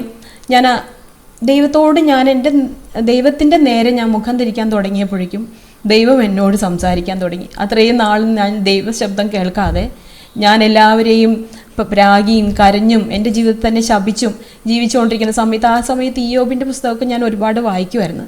കാരണം ഇയ്യോബിൻ്റെ കഷ്ടതയിൽ ദൈവം എന്തൊക്കെയാണ് സംസാരിച്ചതെന്ന് കേൾക്കാൻ വേണ്ടി. അപ്പം അങ്ങനത്തെ ഒരു അവസ്ഥയിലൂടെ ഞാനിങ്ങനെ പോയിക്കൊണ്ടിരിക്കുന്ന സമയത്ത് ഞാൻ എൻ്റെ ആശ്രയം കർത്താവിലേക്ക് സമർപ്പിച്ച് ഞാൻ അങ്ങനെ ഒരു തീരുമാനം എടുത്തപ്പോഴേക്കും ദൈവം എന്നോട് സംസാരിച്ചു. കർത്താവ് ആദ്യം തന്നെ എന്നോട് പറഞ്ഞു, ഈ രോഗം കൊണ്ട് നീ മരിക്കയില്ല. ദൈവം എന്നോട് സംസാരിച്ച കാര്യമാണ്. അപ്പം ഞാനത് വിശ്വസിച്ചു. എനിക്കൊരു മരണമുണ്ട്, പക്ഷേ ദൈവം അത് അനുവദിച്ച സമയമുണ്ട്. അതുകൊണ്ട് ഈ രോഗം കൊണ്ട് നീ മരിക്കയില്ല. ദൈവം എന്നോട് സംസാരിച്ചു, ഞാനത് വിശ്വസിച്ചു. പിന്നീട് അതിനുശേഷം കർത്താവ് എന്നോട് സംസാരിച്ചത് ഹബക്കൂക്ക് പ്രവചനത്തിൽ എല്ലാം പ്രതികൂലമായിട്ട് വരുന്നു, പക്ഷേ എങ്കിലും ഞാൻ യഹോവയിൽ ആനന്ദിക്കും. അവൻ എൻ്റെ കാൽ പേടമാൻ കാൽ പോലെയാക്കി ഉന്നതികളിൽ മേൽ എന്നെ നടക്കുമാറാക്കും. ദൈവം എന്നെ അങ്ങനെ സംസാരിച്ചു. ആ സമയത്ത് എനിക്ക് ഒരു സ്റ്റെപ്പ് പോലും നടക്കാനോ ഒറ്റയ്ക്ക് ബസ്സിൽ കയറി പോകാനോ ഒറ്റയ്ക്ക് യാത്ര ചെയ്യാനോ പോകാനുള്ള ധൈര്യവും ഇല്ല, പോകാനും പറ്റത്തില്ല. അങ്ങനെ ഇരിക്കുന്ന സമയത്താണ് കർത്താവ് എന്നോട് അങ്ങനെ സംസാരിച്ചത്. ഞാൻ പിന്നെ എനിക്ക് കിട്ടിയ ഈ വചനങ്ങളൊക്കെ ഞാൻ നടക്കുമ്പോഴും പോകുമ്പോഴും എൻ്റെ ശരീരത്തെ നോക്കി പറഞ്ഞുകൊണ്ടിരിക്കും. വേദന വരുന്നതിനനുസരിച്ച് ഞാൻ ഈ ദൈവവചന ഉച്ചത്തിൽ വർത്താനം പറഞ്ഞുകൊണ്ടിരിക്കും. മക്കൾ പല പ്രാവശ്യം ചോദിക്കും, അമ്മ ഇപ്പം എന്താ പറഞ്ഞേ, അമ്മ ആരോട് സംസാരിച്ചതെന്ന് ചോദിക്കും.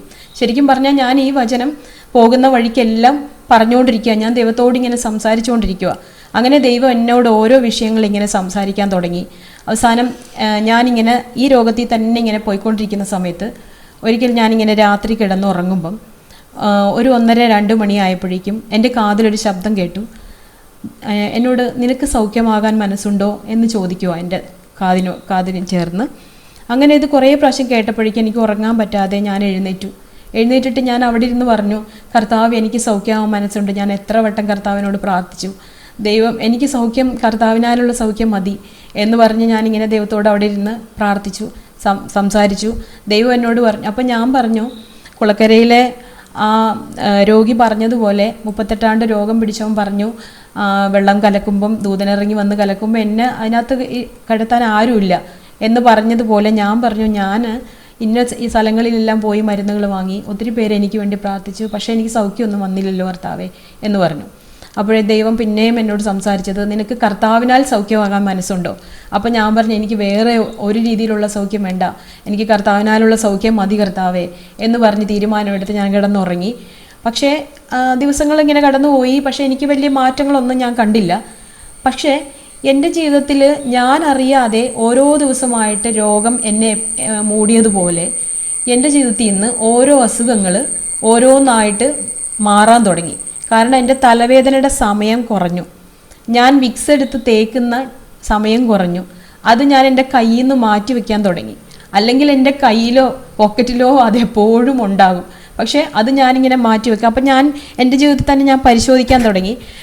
എനിക്ക് തലവേദന ഇല്ലാതിരിക്കുമ്പോൾ ഞാൻ പറയാറുണ്ട്, ഇതെൻ്റെ തലയല്ല, ഇത് വേറെ ആരുടെയോ തലയായിരിക്കുന്നത്. കാരണം എനിക്ക് ഉള്ള തലയെന്ന് പറഞ്ഞാൽ വേദനയുള്ളൊരു തലയാണ്. അപ്പം ഇതിനകത്തു നിന്നൊക്കെ ഒരു മാറ്റം വന്നു തുടങ്ങിയപ്പം എനിക്കൊരു പുതിയ ശരീരം കിട്ടിയതുപോലത്തെ ഒരു അനുഭവമായിരുന്നു. അങ്ങനെ എൻ്റെ ജീവിതത്തിൽ ഓരോന്ന് മാറ്റം വരാൻ തുടങ്ങി. എൻ്റെ കണ്ണിലെ കുരു ഇതുവരെ മരുന്ന് ഞാൻ അതിനു വേണ്ടി ഉപയോഗിച്ചിട്ടില്ല. ഇതുവരെ ആ കണ്ണിലെ കുരു എൻ്റെ ജീവിതത്തിൽ പിന്നെ വന്നിട്ടില്ല. പിന്നെ ആ സ്റ്റേജിൽ നിന്നുണ്ടായ ഫിക്സ് വരുന്നത് പോലുള്ള അനുഭവം ഇതുവരെ എൻ്റെ ജീവിതത്തിൽ വന്നിട്ടില്ല. ഞാൻ അതിനൊന്നും മരുന്ന് കഴിച്ചതല്ല. കർത്താവ് എന്നെ സൗഖ്യമാക്കി. എൻ്റെ ശരീരത്തിൽ ഉണ്ടായിരുന്ന ആ വികൃതമായ അവസ്ഥകളിൽ നിന്നെല്ലാം ദൈവം മാറ്റം തന്നു. എൻ്റെ മുടി പൊഴിഞ്ഞു പോയത് ഞാനിപ്പോൾ ക്ലിപ്പ് എടുത്ത് മാറ്റി വെച്ചേക്കുവാണ്. ഞാനും ഉപേക്ഷിച്ച് വെച്ചിരുന്ന ക്ലിപ്പ് എനിക്ക് ഇടാവുന്ന രീതിയിൽ ദൈവം എനിക്ക് അതിനകത്തു നിന്നൊരു മാറ്റം തന്നു. അങ്ങനെ എൻ്റെ ശരീരത്തിൽ ഇപ്പം ഞാൻ ശരിക്കും പറഞ്ഞാൽ 52 കിലോ ഭാരം വന്നു. ഞാൻ അന്ന് കഴിച്ച ഭക്ഷണം തന്നെയാണ് ഇപ്പോഴും കഴിക്കുന്നത്. പക്ഷേ എൻ്റെ ജീവിതത്തിൽ ദൈവം എന്നെക്കൊണ്ട് എനിക്ക് പൂർണ്ണമായ സൗഖ്യം എന്ന് പറയാൻ പറ്റത്തില്ല. മനുഷ്യൻ്റെ ശരീരമാകുമ്പം രോഗമുണ്ട്, ദുഃഖമുണ്ട്, ഒക്കെ ഉണ്ട്. പക്ഷേ കർത്താവിന് വേണ്ടി ഞാൻ പ്രയോജനപ്പെടണമെന്ന് എവിടെയൊക്കെയോ ദൈവം ആഗ്രഹിക്കുന്നോ, ദൈവത്തിൻ്റെ ഹിതം എന്താണോ അത് ചെയ്യാവുന്ന രീതിയിലേക്ക് എൻ്റെ ശരീരത്തെ ദൈവം മാറ്റി തന്നു. അതുകൊണ്ട് കർത്താവ് ഇപ്പോൾ അയക്കുന്നിടത്തൊക്കെ എനിക്ക് പോകാനുള്ള ബലം തന്ന്, ഞാൻ രോഗം അനുഭവിക്കുന്നുണ്ടെങ്കിലും പക്ഷേ ആ രോഗത്തിൽ നിന്നുകൊണ്ട് തന്നെ കർത്താവ് എന്നെ കൊണ്ട് ചെയ്യിപ്പിക്കാനുള്ള കാര്യങ്ങൾ ഇതുവരെയും എന്നെ കൊണ്ട് ചെയ്യിപ്പിച്ചുകൊണ്ടിരിക്കുകയാണ്. ആ സമയത്താണ് പാസ്പോർട്ട് എടുക്കുന്നത്. ആ സമയത്ത് ഞാൻ ഈ വയ്യാതെ എഴുന്നേക്കാൻ പോലും പറ്റാതിരിക്കുന്ന സമയത്ത് എനിക്ക് പാസ്പോർട്ട് ലഭിച്ചു. അതിനു മുമ്പ് അന്വേഷിച്ചിട്ട് കിട്ടിയില്ല. ഈ സമയത്ത് കിട്ടിയപ്പോൾ ഞാൻ കർത്താവിനോട്, അപ്പം എന്നോട് പറഞ്ഞിരുന്നു, നിന്റെ കാൽ പേടമാൻ കാൽ പോലെയാക്കി ഉന്നതികളിന്മേൽ എന്നെ നടക്കുമാറാക്കും എന്ന് പറഞ്ഞപ്പോഴും ഞാനത് വിശ്വസിച്ചു. അപ്പോൾ ഞാൻ കർത്താവിനോട് പറഞ്ഞു, ഈ പാസ്പോർട്ട് എനിക്ക് എറണാകുളം ടൗൺ വരെ ഒന്ന് പോകാൻ പറ്റാത്ത ഈ പാസ്പോർട്ട് എനിക്ക് തന്നല്ലോ, ഞാൻ ഇത് എന്ത് ചെയ്യാനാന്ന് ചിരിച്ചു. അപ്പോൾ തന്നെ ഞാനത് തിരുത്തിയിട്ട് പറഞ്ഞു, കർത്താവ് എൻ്റെ ഈ അവസ്ഥയിൽ എനിക്കിത് തന്നെങ്കിൽ ദൈവത്തിനൊരു ഉദ്ദേശമുണ്ട്. അപ്പം ഞാൻ പറഞ്ഞു, അപ്പോഴാണ് ഞാൻ പറഞ്ഞു, എന്നെ കർത്താവ് വിടിവിക്കുമ്പം ഞാൻ ഈ പാസ്പോർട്ടും കൊണ്ട് പോകും. അനേകിടങ്ങളിൽ പോയി ഞാൻ എൻ്റെ സഹോദരങ്ങളോട് ഞാൻ എൻ്റെ അനുഭവം പറയും. അതുപോലെ തന്നെ കുറച്ച് മാസങ്ങൾക്ക് മുമ്പ് ബഹറിൽ പോകാൻ, ഷാർജയിൽ, അങ്ങനെ ചില രാജ്യങ്ങളിലെല്ലാം കടന്നുപോയി. അവിടെ എല്ലാം പോയ സമയത്ത് ഞാൻ ഈ പറഞ്ഞത് ഓർത്തു, കർത്താവ് എന്നോട് പറഞ്ഞതുപോലെ കർത്താവ് എനിക്ക് വേണ്ടി ചെയ്തു. ഞാൻ അതുപോലെ തന്നെ കർത്താവിൻ്റെ നാമത്തിന് വേണ്ടി അങ്ങനെ സാക്ഷ്യം പറഞ്ഞുകൊണ്ടിരിക്കുകയാണ്. അതുപോലെ എൻ്റെ ഭയം മാറ്റിയ ഒരു കാര്യം കൂടി ഒന്ന് പറഞ്ഞോട്ടെ. എനിക്ക് മരണഭയം ഉണ്ടായിരുന്നെന്ന് ഞാൻ ഇങ്ങനെ പറഞ്ഞല്ലോ. എനിക്കിപ്പം ഈ അസുഖത്തിൻ്റെ സമയത്ത് എനിക്ക് ഭക്ഷണമൊന്നും കഴിക്കാൻ പറ്റാത്ത അവസ്ഥയായി പോയായിരുന്നു. കാരണം ഒത്തിരി മരുന്നുകൾ കഴിച്ചിട്ട് എനിക്ക് എല്ലാ ഫുഡും കഴിക്കാൻ പറ്റില്ല. ഒരു ദിവസം മോളുടെ റെക്കോർഡിങ്ങിന് വേണ്ടി കടന്നു പോയപ്പോൾ, ഞങ്ങൾക്ക് 2 മക്കളാണുള്ളത്. മോള് ക്രിസ്റ്റീന വിവാഹം കഴിഞ്ഞു, മോൻ എൽവിസ് ജെയ്സൺ ഡിഗ്രിക്ക് പഠിക്കുന്നു. അപ്പോൾ മൂത്ത മകള് പാട്ട് പാടും. അപ്പോൾ അവളുടെ റെക്കോർഡിങ്ങിൻ്റെ ആവശ്യത്തിന് വേണ്ടി ഞങ്ങൾ ഒരുമിച്ച് കാഞ്ഞിരപ്പള്ളി സ്റ്റുഡിയോയിൽ പോയിട്ട് ഞങ്ങൾ തിരിച്ചു വരുമ്പം അസമയത്ത് തട്ടുകടയിൽ നിന്നും ഭക്ഷണം കഴിച്ചു. അപ്പോൾ ഇവർ ഇറച്ചി വാങ്ങിയിട്ട് അതിനകത്തൊരു കഷ്ണം എടുത്ത് ഞാനിങ്ങനെ കഴിച്ചു. അത് ഈ അസമയത്തായതുകൊണ്ടും പിന്നെ എൻ്റെ ഈ ശരീരത്തിൻ്റെ അവസ്ഥ കൊണ്ടും എനിക്കെന്തോ അത് പിടിക്കാത്തതുകൊണ്ട് ഞാനത് ഒരു കഷ്ണം കഴിച്ചിട്ട് വെച്ചു. അതിനുശേഷം രാത്രിയിൽ ഞങ്ങൾ പോരുന്ന വണ്ടി ബ്രേക്ക് ഡൗൺ ആയിട്ട് പിന്നെ മറ്റുള്ളവരുടെ സഹായത്തോടു കൂടിയാണ് ഞങ്ങൾ വീട്ടിൽ വെളുപ്പാങ്കാലത്ത് വന്ന് എത്തിച്ചേർന്നത്.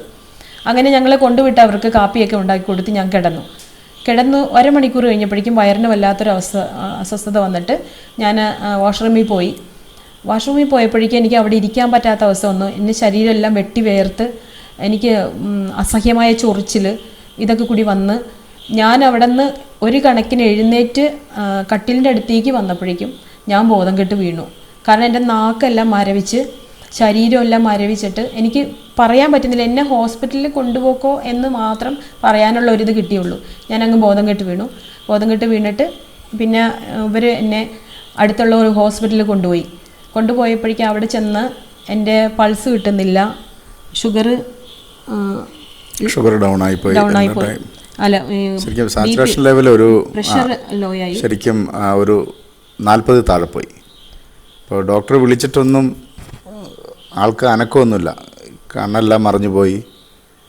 അപ്പോൾ ഞാൻ റിസപ്ഷനിൽ പൈസ എല്ലാം കൊടുത്ത് തിരിച്ചു വന്ന സമയത്ത് ഡോക്ടർ ഒന്നും മിണ്ടുന്നില്ല. പെട്ടെന്നൊരു ആംബുലൻസ് വിളിച്ചു, പെട്ടെന്ന് കയറാൻ പറഞ്ഞു, എന്നെ അതിനകത്താക്കി പോവുക. അപ്പോൾ ഡോക്ടറോട് ചോദിച്ചിട്ടൊന്നും സംസാരിക്കുന്നില്ല. ഞങ്ങൾ പോകുന്ന വഴിക്ക് റോഡ് ഇപ്പം രാവിലെ ഒരു 6-6:30 സമയമാണ്. തൃപ്പൂണിത്തുറ റെയിൽവേ മേൽപ്പാലത്തിൻ്റെ മുകളിൽ വെച്ച് ഒരു ബൈക്കിനെയൊക്കെ ഇടിച്ച് തെറിപ്പിച്ചാണ് ഞങ്ങൾ പോകുന്നത്. കാരണം അപ്പം ഞാൻ പറഞ്ഞു, അയ്യോ ആ ബൈക്കിനെ നമ്മൾ തട്ടിയിട്ടുണ്ട് എന്ന് ഡ്രൈവറോട് പറഞ്ഞപ്പോൾ അദ്ദേഹം പറഞ്ഞു, എന്ത് ചെയ്യാനാ ചേട്ടാ, 10 മിനിറ്റിനുള്ളിൽ മെഡിക്കൽ ട്രസ്റ്റിൽ എത്തിക്കണമെന്നാണ് ഡോക്ടർ പറഞ്ഞു. അപ്പോഴാണ് എനിക്ക് എൻ്റെ സീരിയസ്നെസ് മനസ്സിലായത്. എൻ്റെ കയ്യിൽ ഇവിടെ കിടത്തുമ്പോൾ ശരിക്കും തൊണ്ടക്കുഴിയിൽ ചെറിയൊരു അനക്കം മാത്രമേ ഉള്ളൂ, ബാക്കി ബോഡിയെല്ലാം ശരിക്കും ഒരു ഐസ് പോലെ തണുത്തു. ഞാൻ മാത്രമേ ഉള്ളൂ. അപ്പോൾ നമുക്ക് ഒന്നും ചെയ്യാൻ പറ്റുന്നില്ല, നമുക്ക് കരയാനോ ചിരിക്കാനോ ഒന്നും പറ്റുന്നില്ല. എന്താ സംഭവിക്കുന്ന അറിയില്ല. നമ്മളങ്ങ് പോവുക. അവിടെ ചെന്ന് നേരെ എമർജൻസിയിലേക്ക് കയറ്റി ഡോക്ടേഴ്സ് ഓടി വന്നു. ശരിക്കും അവർ പിന്നെ പൾസ് പിടിച്ചിട്ടൊന്നും കിട്ടുന്നില്ല.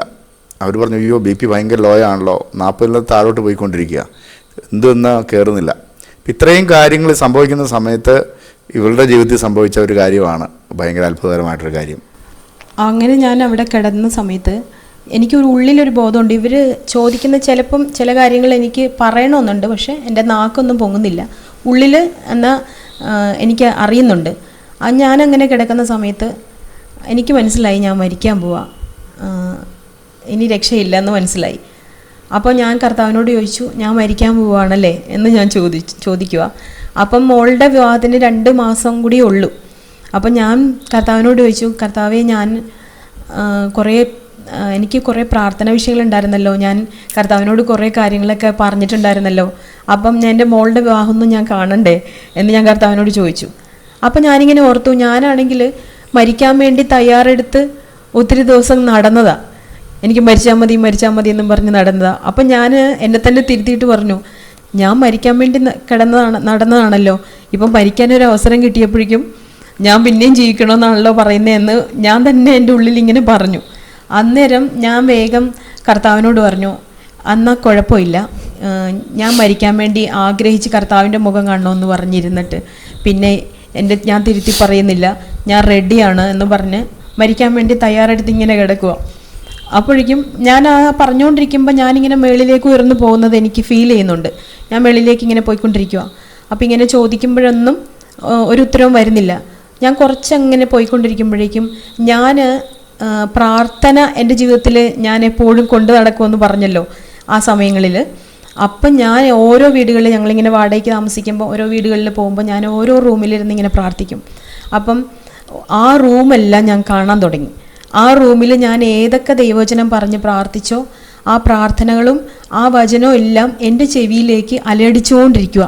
ഈ ഞാനിരുന്ന് പ്രാർത്ഥിക്കുന്നതും ആ റൂമും ഞാൻ ഈ പറഞ്ഞ വാക്കുകളെല്ലാം എൻ്റെ കാതിലേക്ക് ഇങ്ങനെ വന്നുകൊണ്ടിരിക്കുന്നു. അങ്ങനെ കേട്ടുകൊണ്ടിരിക്കുന്ന സമയത്ത് ഞാൻ നോക്കുമ്പോൾ ഞാൻ താഴോട്ട് തന്നെ പോരുക. പകുതി വരെ ചെന്നിട്ട് താഴോട്ട് തന്നെ പോരുമ്പം അവിടെ നിന്ന് നേഴ്സ് പറയുന്നുണ്ട് ബി പി കയറുന്നുണ്ടെന്നും പറഞ്ഞ് എൻ്റെ കയ്യിൽ അടിച്ചുകൊണ്ടിരിക്കുക. അങ്ങനെ ആ അടിച്ചുകൊണ്ടിരിക്കുന്ന സമയത്ത് ഞാൻ താഴോട്ട് പോന്നുകൊണ്ടിരിക്കുക. അങ്ങനെ ഞാൻ അപ്പം തന്നെ ആ ഹോസ്പിറ്റലിൽ കൊണ്ട് എത്ര മിനിറ്റുകൾ അവിടെ കിടന്നെന്ന് അറിയത്തില്ല. ആ അവസ്ഥയിലിരുന്ന ഞാൻ നോർമൽ സ്റ്റേജിലേക്ക് വന്നു. അപ്പം തന്നെ ഞാൻ കണ്ണു തുറന്നു. അവർ ചോദിക്കുന്നതിനൊക്കെ മറുപടി പറയാൻ തുടങ്ങി. എനിക്ക് ഒരു കുഴപ്പമില്ല, വീട്ടിൽ പോകണം. അപ്പം അവിടുത്തെ അവരെന്നെ ICUലോട്ട് കയറ്റാമെന്നൊക്കെ പറഞ്ഞുകൊണ്ട് തീരുമാനം എടുത്തപ്പോഴേക്കും ഞാൻ പറഞ്ഞു എനിക്കിങ്ങനെ ഇടയ്ക്ക് വരാറുള്ളതാണ്, കുഴപ്പമൊന്നുമില്ല, എനിക്ക് വീട്ടിൽ പോയാൽ മതി, എനിക്ക് ഇപ്പോൾ യാതൊരു കുഴപ്പമില്ല, വർത്താനം പറയാം, എനിക്ക് വീട്ടിൽ പോയി ഉറങ്ങിയാൽ മതി എന്ന് പറഞ്ഞ് ആംബുലൻസിൽ കയറി ഞാൻ തിരിച്ച് നടന്ന് വീട്ടിൽ വന്നു. ദൈവം അങ്ങനെ ഒരു അത്ഭുതം എൻ്റെ ജീവിതത്തിൽ ചെയ്തു. ഇതൊക്കെ ശരിക്കും ഞാനപ്പോൾ ദൈവത്തോട് ഞാൻ ചോദിച്ചു, എന്നെ ആ സമയത്ത് സൗഖ്യമാക്കിയാൽ മതിയായിരുന്നല്ലോ, എന്തിനാ ഹോസ്പിറ്റലിൽ കൊണ്ടുവന്നിട്ട് സൗഖ്യമാക്കിയേ എന്ന് ഞാനിങ്ങനെ ദൈവത്തോട് ചോദിച്ചു. അപ്പം ദൈവം ശരിക്കും എനിക്ക് ബോധ്യപ്പെടുത്തി തന്ന കാര്യം, ഒന്നാമത് നമ്മൾ പ്രാർത്ഥിച്ച പ്രാർത്ഥനകൾ ദൈവസന്നിധിയിൽ ചെന്നത് എനിക്ക് മനസ്സിലാക്കി ബോധ്യപ്പെടുത്തി തന്ന സമയങ്ങളായിരുന്നത്. ഞാൻ എന്തൊക്കെ വിഷയമായിട്ട് പ്രാർത്ഥിച്ചോ അതിനെല്ലാത്തിനുള്ളൊരു മറുപടി എനിക്ക് അവിടെ കേൾക്കാനിടയായി. അതുപോലെ മരണത്തിൽ നിന്നുള്ള നീക്കുപോക്കുകൾ ദൈവത്തിൻ്റെ കയ്യിലായിരിക്കുന്നത്. അതുകൊണ്ട് ആ മരണഭയം, കാരണം ഞാൻ കർത്താവിനെ ഏൽപ്പിച്ചു കൊടുത്തപ്പം എനിക്ക് യാതൊരു ഭയവും ഇല്ലായിരുന്നു. എൻ്റെ മൈൻഡെല്ലാം കൂളായി, വലിയൊരു സ്വസ്ഥതയും സമാധാനമായിരുന്നു ഞാൻ അനുഭവിച്ചുകൊണ്ടിരുന്നത്. അപ്പം ആ ഒരു അനുഭവത്തിലൂടെ എൻ്റെ മരണഭയം നീക്കി കളഞ്ഞു. ശരിക്കും പറഞ്ഞാൽ എന്നെ ഈ അനുഭവത്തിലൂടെയൊക്കെ ദൈവം കൊണ്ടുവന്നത് എൻ്റെ കഷ്ടതയെ വലുതാക്കി കാണിക്കുകയല്ല. കഷ്ടതയല്ല വലുത്. നമുക്കെല്ലാവർക്കും പല പരിശോധനകളുണ്ട്. ഇപ്പോൾ ഈ ചാനലിലൂടെയൊക്കെ ഞാൻ ഒത്തിരി സാക്ഷ്യങ്ങൾ കേട്ടു. അപ്പം എല്ലാവരും കഷ്ടതയിൽ തകർന്നു പോയവരല്ല, കഷ്ടതയിൽ ജയിച്ച് പരിശോധനയിൽ ജയിച്ചവരുടെ സാക്ഷ്യാനുഭവങ്ങളാണ് ഞാൻ കേട്ടുകൊണ്ടിരുന്നത്. അതെൻ്റെ ജീവിതത്തിൽ വലിയൊരു അനുഗ്രഹമായിരുന്നു. കാരണം എൻ്റെ പല ചോദ്യങ്ങൾക്കും ഞാൻ അനുഭവിച്ചതിനും ഒക്കെ ഓരോ സഹോദരിമാരുടെ വായിൽ നിന്ന് വന്ന് കേൾക്കുന്ന ആ അനുഭവങ്ങളൊക്കെ മറ്റുള്ളവരെ ജീവിപ്പിക്കുകയും അവരെ ധൈര്യപ്പെടുത്തുകയും ചെയ്യുന്ന ഒത്തിരി അനുഭവങ്ങളൊക്കെ കേട്ടുകൊണ്ടിരുന്നത്. എൻ്റെ ഇപ്പോൾ പരിശോധന ചെറുതോ വലുതോ ആയിക്കൊള്ളട്ടെ, പക്ഷേ നമ്മുടെ ഓരോ അനുഭവങ്ങളും അതിൽ നിന്ന് ദൈവം നമ്മളെ ജയിക്കാൻ പഠിപ്പിച്ചു.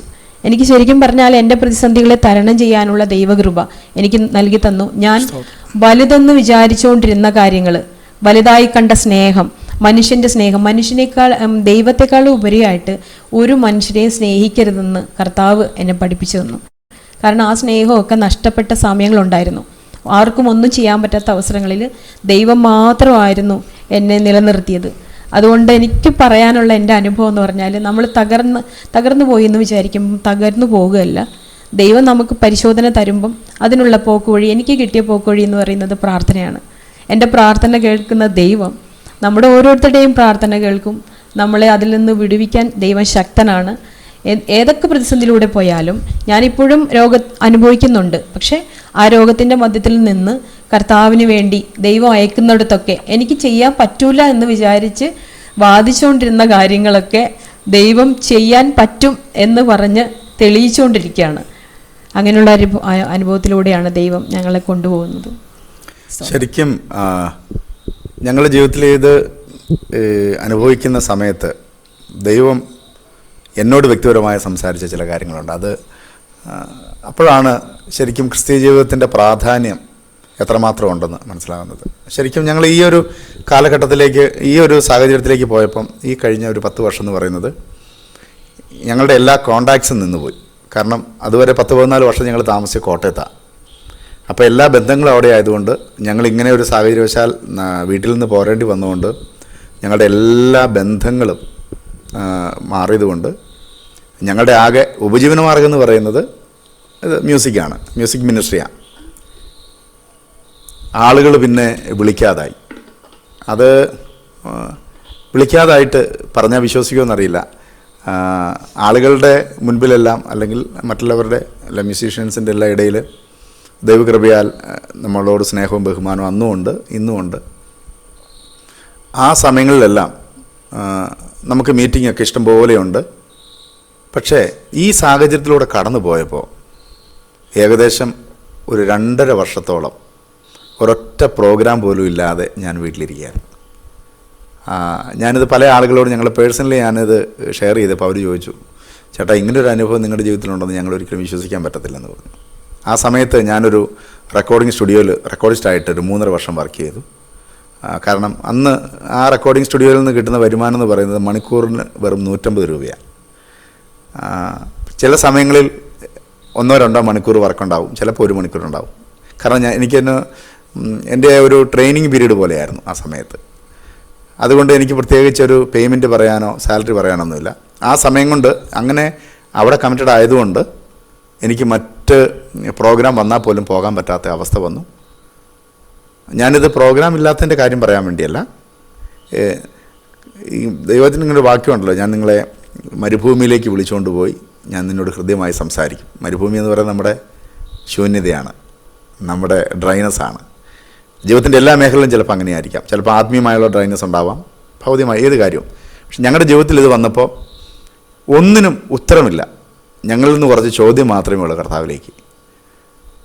ഇങ്ങനെ പോകുന്ന സമയത്ത് അപ്പോൾ ഞാൻ പല സമയങ്ങളിലും ഇവളിങ്ങനെ വളരെയേറെ വീട്ടിലിങ്ങനെ ഒന്നും വയ്യാത്ത രീതിയിലൊക്കെ കിടക്കുന്ന സമയത്ത് ഞാൻ കർത്താവിനോട് ചോദിച്ചു, കർത്താവേ, ജെയ്സൺ സി സോളമൻ എന്ന പേര് പോലും ആരുടെ ഹൃദയത്തിലും തോന്നുന്നില്ലേ എന്ന് ചോദിച്ചു. കർത്താവിന് അങ്ങനെ തോന്നിപ്പിക്കാൻ പറ്റത്തില്ല എന്ന് ചോദിച്ചു. കാരണം കർത്താവിന് നമ്മുടെ സാഹചര്യത്തെക്കുറിച്ച് കർത്താവിന് വലിയ കൺസേൺ ഒന്നുമില്ല. കാരണം ഏത് സാഹചര്യത്തെ മാറ്റാൻ കർത്താവിന് ഒരു സെക്കൻഡ് മതി. പക്ഷെ നമ്മളെക്കുറിച്ചുള്ള കൺസേൺ ഭയങ്കരമാണ്. ഓരോ വ്യക്തികളെക്കുറിച്ചുള്ളത് ദൈവം അത് എപ്പോഴും അങ്ങനെ തന്നെയാണ്.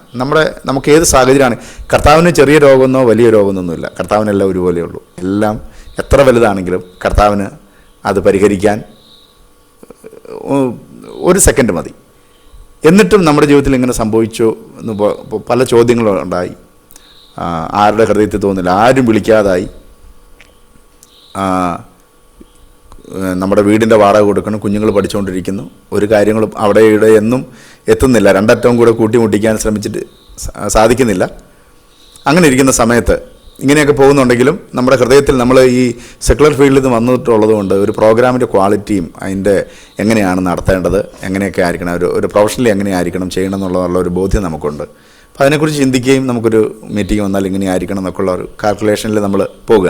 അങ്ങനെ ഒരു ദിവസം ഞാൻ മാർക്കറ്റിലൊക്കെ പോയി ഞങ്ങൾ സാധനമെല്ലാം വാങ്ങിച്ച് ഞാനിങ്ങനെ വണ്ടിയിൽ വരുന്ന സമയത്ത് ഇങ്ങനെ എൻ്റെ ചിന്തയാണ്, ദൈവത്തിന് വേണ്ടി എങ്ങനെയൊക്കെ രീതി പ്രയോജനപ്പെടണം, എന്തൊക്കെ രീതിയിൽ എങ്ങനെയൊക്കെ രീതിയിൽ മ്യൂസിക് അവതരിപ്പിക്കണം, അതിൻ്റെ ക്വാളിറ്റി എന്തായിരിക്കണം, ഇങ്ങനെ നമ്മൾ എൻ്റെതായ രീതിയിൽ ബുദ്ധിയിൽ ഇങ്ങനെ ചിന്തിച്ചുകൊണ്ടിരിക്കുന്ന സമയത്ത് പെട്ടെന്ന് എൻ്റെ ഹൃദയത്തിലേക്ക് എൻ്റെ ചെവിയിലൊരു ശബ്ദം കേൾക്കുക, മോനെ, നീ ഒരു കലാകാരനായിരിക്കുന്നതിനേക്കാൾ ഒരു ദൈവപൈതലായിരിക്കുന്നതാണ് എനിക്കിഷ്ടം. ഞാൻ പെട്ടെന്ന് അവിടെ സ്റ്റക്കായി. രണ്ടാമത് ഉള്ള ശബ്ദം ഞാൻ കേൾക്കുന്നത്, ഒരു കലാകാരൻ എപ്പോഴും ലോകത്തോട് കോംപ്രമൈസ് ചെയ്യേണ്ടി വരും. ഒരു ദൈവപൈതലാണെങ്കിൽ അവൻ കലാകാരനായിരുന്നാലും ലോകത്തോട് കോംപ്രമൈസ് ചെയ്യാൻ പാടില്ല. ഇതെന്നെ ഭയങ്കരമായിട്ട് ചിന്തിപ്പിച്ചു. എൻ്റെ കണ്ണിങ്ങനെ നിറഞ്ഞൊഴുകി. അസത്ത് ഞാൻ ചിന്തിച്ചു, എത്രയോ ആളുകൾ വിശ്വാസത്തിൽ വന്നിട്ടും ജീവിക്കാൻ മാർഗമില്ലാത്തതുകൊണ്ടായിരിക്കാം, അല്ലെങ്കിൽ അതിനോടുള്ള ഇഷ്ടം കൊണ്ടായിരിക്കാം, വീണ്ടും ലോകത്തിന് വേണ്ടി കോംപ്രമൈസ് ചെയ്ത് ഇപ്പോഴും ലോകത്തിന് വേണ്ടി മാറിപ്പോയി തൻ്റെ കഴിവുകൾ വിനിയോഗിക്കുന്ന ഒത്തിരി ആളുകളുണ്ട്. അവർ തെറ്റിയെന്ന് പറയുന്നില്ല, അവരുടെ ജീവിതാനുഭവമായിരിക്കാം. പക്ഷേ ദൈവം എന്നെ പഠിപ്പിച്ചത് നമുക്ക് ലോകത്തോട് ഒരിക്കലും കോംപ്രമൈസ് ചെയ്യാൻ പാടില്ല. അതാണ് ക്രിസ്തീയ ജീവിതം. അത് എന്നെ ഞാൻ എൻ്റെ കണ്ണ് നിറഞ്ഞൊഴുകി. ഞാൻ പറഞ്ഞു, വണ്ടി അവിടെ സൈഡിൽ ഞാൻ ചവിട്ടി നിർത്തി, കർത്താവേ, ഐ ആം സോറി. കർത്താവ് എന്നെ സ്നേഹിക്കുന്നല്ലോ. ഇതുവരെയും ഞാൻ കർത്താവിന് വേണ്ടി എങ്ങനെയൊക്കെ പ്രയോജനപ്പെടുമെന്ന് എൻ്റെ ഹൃദയത്തിലൊരാഗ്രഹമായിരുന്നു. കാരണം എൻ്റെ കഴിവനുസരിച്ചും എൻ്റെ അറിവനുസരിച്ചും ഒക്കെ എങ്ങനെയൊക്കെ ചെയ്യണം. പക്ഷേ അതെല്ലാം ഞാൻ ഇന്നത്തോടുകൂടി ഞാൻ സ്റ്റോപ്പ് ചെയ്യണം. ഇനി കർത്താവ് പറയുന്നു, ഞാൻ അനുസരിക്കുന്നു. ഞാൻ പാടണമെങ്കിൽ പാടാം. എന്നെ ആര് വിളിച്ചാലും വിളിച്ചില്ലെങ്കിലും എനിക്ക് വിഷയമല്ല. പാടണോ? പാടാം. പാടണ്ടേ? പാടുന്നില്ല. ഇനി ഞാനൊരു ഗായകനായിട്ട് അറിയപ്പെടണമെന്ന് ഞാൻ വിചാരിച്ചിട്ട് കാര്യമില്ല. ദൈവം അത് വിചാരിക്കുന്നില്ലെങ്കിൽ ഞാൻ അതിനുവേണ്ടി എത്ര പരിശ്രമിച്ചാലും അതുകൊണ്ട് പ്രയോജനമില്ല. അപ്പോൾ കാരണം ദൈവം പറഞ്ഞൊരു കാര്യം, നീ ദൈവപൈതലായിരിക്കാനാണ് എനിക്കിഷ്ടം. അപ്പം ദൈവത്തിൻ്റെ മുൻപാകെ ലോകത്തിലുള്ള എത്ര വലിയ പ്രഗത്ഭരായ ആളാണെങ്കിലും ദൈവത്തിന് അവരെല്ലാം മക്കളാണ്, മകനും മകളുമാണ്. അപ്പോൾ ലോകത്ത് എത്ര ഫേമസ് ആയ ഒരാളാണെങ്കിൽ പോലും ദൈവത്തിൻ്റെ മുൻപിൽ മകനാണ്, മകളാണ്. ആ ഒരു റിലേഷൻഷിപ്പിലല്ല നമ്മൾ ഇരിക്കുന്നതെങ്കിൽ ഒരിക്കലും അതിന് സന്തോഷിക്കാൻ പറ്റത്തില്ല. നമ്മളിൽ ഒരിക്കലും ഒരു സംതൃപ്തി നേടാൻ ദൈവത്തിന് പറ്റത്തില്ല. എനിക്ക് അന്നേരം മനസ്സിലായി, എൻ്റെ മനസ്സിലുള്ള ചിന്താഗതികളല്ല, ഞാൻ ഏത് രീതിയിലൊക്കെ ഒരു ദൈവവചനം എന്ന നിലയിൽ ദൈവത്തിന് മുൻപാകെ ആകണം, അതിനുവേണ്ടി ഞാൻ എന്നെ തന്നെ സമർപ്പിച്ചു. കർത്താവേ, എനിക്കതൊരു കുഴപ്പമില്ല, എന്നെ ആരും പ്രോഗ്രാമിന് വിളിച്ചില്ലെങ്കിലും കുഴപ്പമില്ല, ഞാൻ അതിനു വേണ്ടി തന്നെ ദൈവത്തിൻ്റെ വാക്കിന് വേണ്ടി ഞാൻ നിന്നോളാമെന്ന് പറഞ്ഞു. അപ്പോൾ ദൈവം എന്നോട് സംസാരിക്കാൻ തുടങ്ങി. നീ പണ്ട് എന്നോടൊരു ചോദ്യം ചോദിച്ചു, ജെയ്സൺ സി സോളമൻ എന്നുള്ള പേര് ആരുടെ ഹൃദയത്തിലും പോലും തോന്നുന്നില്ലേ എന്ന്. അപ്പോൾ ദൈവം എന്നോട് സംസാരിച്ചൊരു കാര്യം, ഞാൻ അന്ന് അതിന് മറുപടി പറയാതിരുന്നത് മറ്റൊന്നുമല്ല, ഈ സാഹചര്യത്തിലൂടെ അഥവാ വൈഫ് ഇങ്ങനെ രോഗത്തിൻ്റെ ഭയങ്കരമായ അവസ്ഥയിലൂടെ കടന്നു പോകുന്നു, നമ്മുടെ എല്ലാ സാമ്പത്തിക സ്രോതസ്സും എല്ലാം നിന്നു ഡ്രൈനസ് ആയിട്ട് പോകുന്ന സമയത്തൂടെ പോകുമ്പോൾ നിനക്ക് എന്നോടുള്ള ആറ്റിറ്റ്യൂഡ് എന്താണെന്ന് നിന്നെ തന്നെ ഒന്ന് ബോധ്യപ്പെടുത്താൻ വേണ്ടിയാണ്. നമുക്കെല്ലാ സാഹചര്യങ്ങളും ജീവിത സാഹചര്യങ്ങളും മെച്ചമായിരിക്കുമ്പോൾ യേശു നല്ലവനാണെന്ന് ആർക്കും പറയാൻ പറ്റും, തീർച്ചയായിട്ടും പറയാൻ പറ്റും. യേശു നല്ലവനാണ്, അവൻ അങ്ങനെ ചെയ്യുന്നവനാണ്. പക്ഷേ നമ്മുടെ സാഹചര്യം നമുക്ക് പ്രതികൂലമായിരിക്കുമ്പോൾ യേശു നമ്മുടെ ജീവിതത്തിൽ എങ്ങനെയാണെന്ന് പറയാൻ നമുക്ക് പറ്റുന്നുണ്ടോ? അത് വാസ്തവത്തിൽ ഞങ്ങളെക്കൊണ്ട് പറയിപ്പിക്കാൻ വേണ്ടി തന്നെയായിരുന്നു ഇതെന്ന് ഞങ്ങൾക്ക് മനസ്സിലായി. നമ്മൾ തകർത്തുകളെ. അതുകൊണ്ടല്ല നിങ്ങളെക്കുറിച്ചുള്ള എൻ്റെ ഉദ്ദേശം ഇന്നവയെന്ന് അറിയുന്നു, അത് തിന്മയ്ക്കല്ല നന്മയ്ക്കെന്ന. അപ്പം ദൈവം നമ്മളെക്കുറിച്ച് ഉദ്ദേശിക്കുന്നത് തിന്മയ്ക്കല്ല എന്നുള്ളത് വേദപുസ്തകത്തിൻ്റെ അടിസ്ഥാനത്തിൽ അങ്ങനെ തന്നെയാണ്. അപ്പോൾ അത് തിന്മയ്ക്കല്ല, അത് നന്മയ്ക്കായിട്ടുള്ള അരുളപ്പാട് തന്നെയാണ്. പക്ഷേ നമ്മൾ എങ്ങനെയുണ്ടെന്ന് ഇപ്പം ക്ലാസ്സിൽ പഠിക്കുന്ന എല്ലാ കുട്ടികളും പഠിക്കുന്നുണ്ടോ ഇല്ലയോ എന്ന് ടീച്ചേഴ്സിന് അറിയാമെങ്കിൽ പോലും ഒരു എക്സാമിനേഷൻ അവർ അറ്റൻഡ് ചെയ്യേണ്ട കാരണം എന്ന് പറഞ്ഞാൽ ഇതിൽ എത്ര പേര് അപ്പുറം കടക്കും എന്നുള്ളത് അവർ പ്രൂവ് ചെയ്യേണ്ട കാര്യമാണ്. അധ്യാപകൻ അറിഞ്ഞെങ്കിൽ പോലും കുട്ടികൾ തന്നെ അത് എഴുതി ഞാൻ എലിജിബിളായി എന്ന് കാണിച്ചു കൊടുക്കേണ്ട ഒരു കാര്യമാണ്. ക്രിസ്തീയ ജീവിതം അങ്ങനെയാണെന്ന് എനിക്ക് മനസ്സിലായത് ദൈവവചനത്തിൻ്റെ അടിസ്ഥാനത്തിൽ. അതുകൊണ്ട് തന്നെയാണ് നമുക്ക് മുന്നിൽ വെച്ചിരിക്കുന്ന ഓട്ടം സ്ഥിരതയോടെ ഓടി അത് കംപ്ലീറ്റ് ചെയ്യണമെന്ന് ദൈവം പറയുന്നതിൻ്റെ കാരണം എന്ന് പറഞ്ഞാൽ മറ്റൊരാളുടെ ട്രാക്കിൽ കയറി ഓടാനല്ല, നമുക്ക് വെച്ചിരിക്കുന്ന ട്രാക്കിൽ എന്തൊക്കെയുണ്ടോ അതിനെയെല്ലാം തരണം ചെയ്ത് നമ്മൾ കൃത്യമായ ലക്ഷ്യസ്ഥാനത്തേക്ക് ഓടിയേ പറ്റൂ. അതിൽ നമുക്ക് നമ്മുടെ ഓട്ടം ഇത്ര സമയത്തിൽ ഓടുക എന്നുള്ളതല്ല, നമുക്ക് വെച്ചിരിക്കുന്ന സമയത്തിൽ നമ്മൾ ഓടി തീർക്കുക എന്നുള്ളതാണ്. അതിന് ചിലപ്പോൾ പ്രതിബന്ധങ്ങളുണ്ടാകാം, തടസ്സങ്ങളുണ്ടാവാം. പക്ഷേ അത് ജയിച്ച് ചെന്നാൽ മാത്രമേ ദൈവത്തിന് മുമ്പാകെ നമ്മൾ നല്ലവരും വിശ്വസനമായ ദാസനെ എന്ന് പറയാൻ പറ്റത്തുള്ളൂ. ദൈവം എന്നോട് അങ്ങനെ സംസാരിച്ചപ്പോൾ ഞാൻ പറഞ്ഞു, അന്ന് സറണ്ടറായി. ദൈവം ഇങ്ങനെ ഈ സാഹചര്യത്തിലൂടെ പോയപ്പോൾ ഞങ്ങൾ അന്ന് ഒരു തീരുമാനം. പക്ഷേ ദൈവം ഇതിന് സംസാരിച്ചതിന് ശേഷം കർത്താവ് ഞങ്ങളുടെ ജീവിതത്തിനെല്ലാം വ്യത്യാസങ്ങൾ വരുത്താൻ തുടങ്ങി.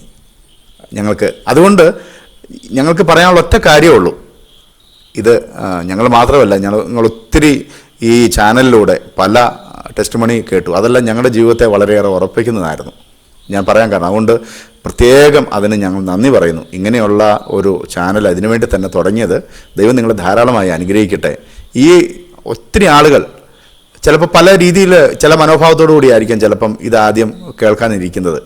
പക്ഷേ വാസ്തവമായി അവരുടെ അനുഭവങ്ങൾ ഷെയർ ചെയ്യുന്നത് കർത്താവ് ഇടപെടാതെ ഒരിക്കലും അങ്ങനെ ചെയ്യാൻ പറ്റില്ല.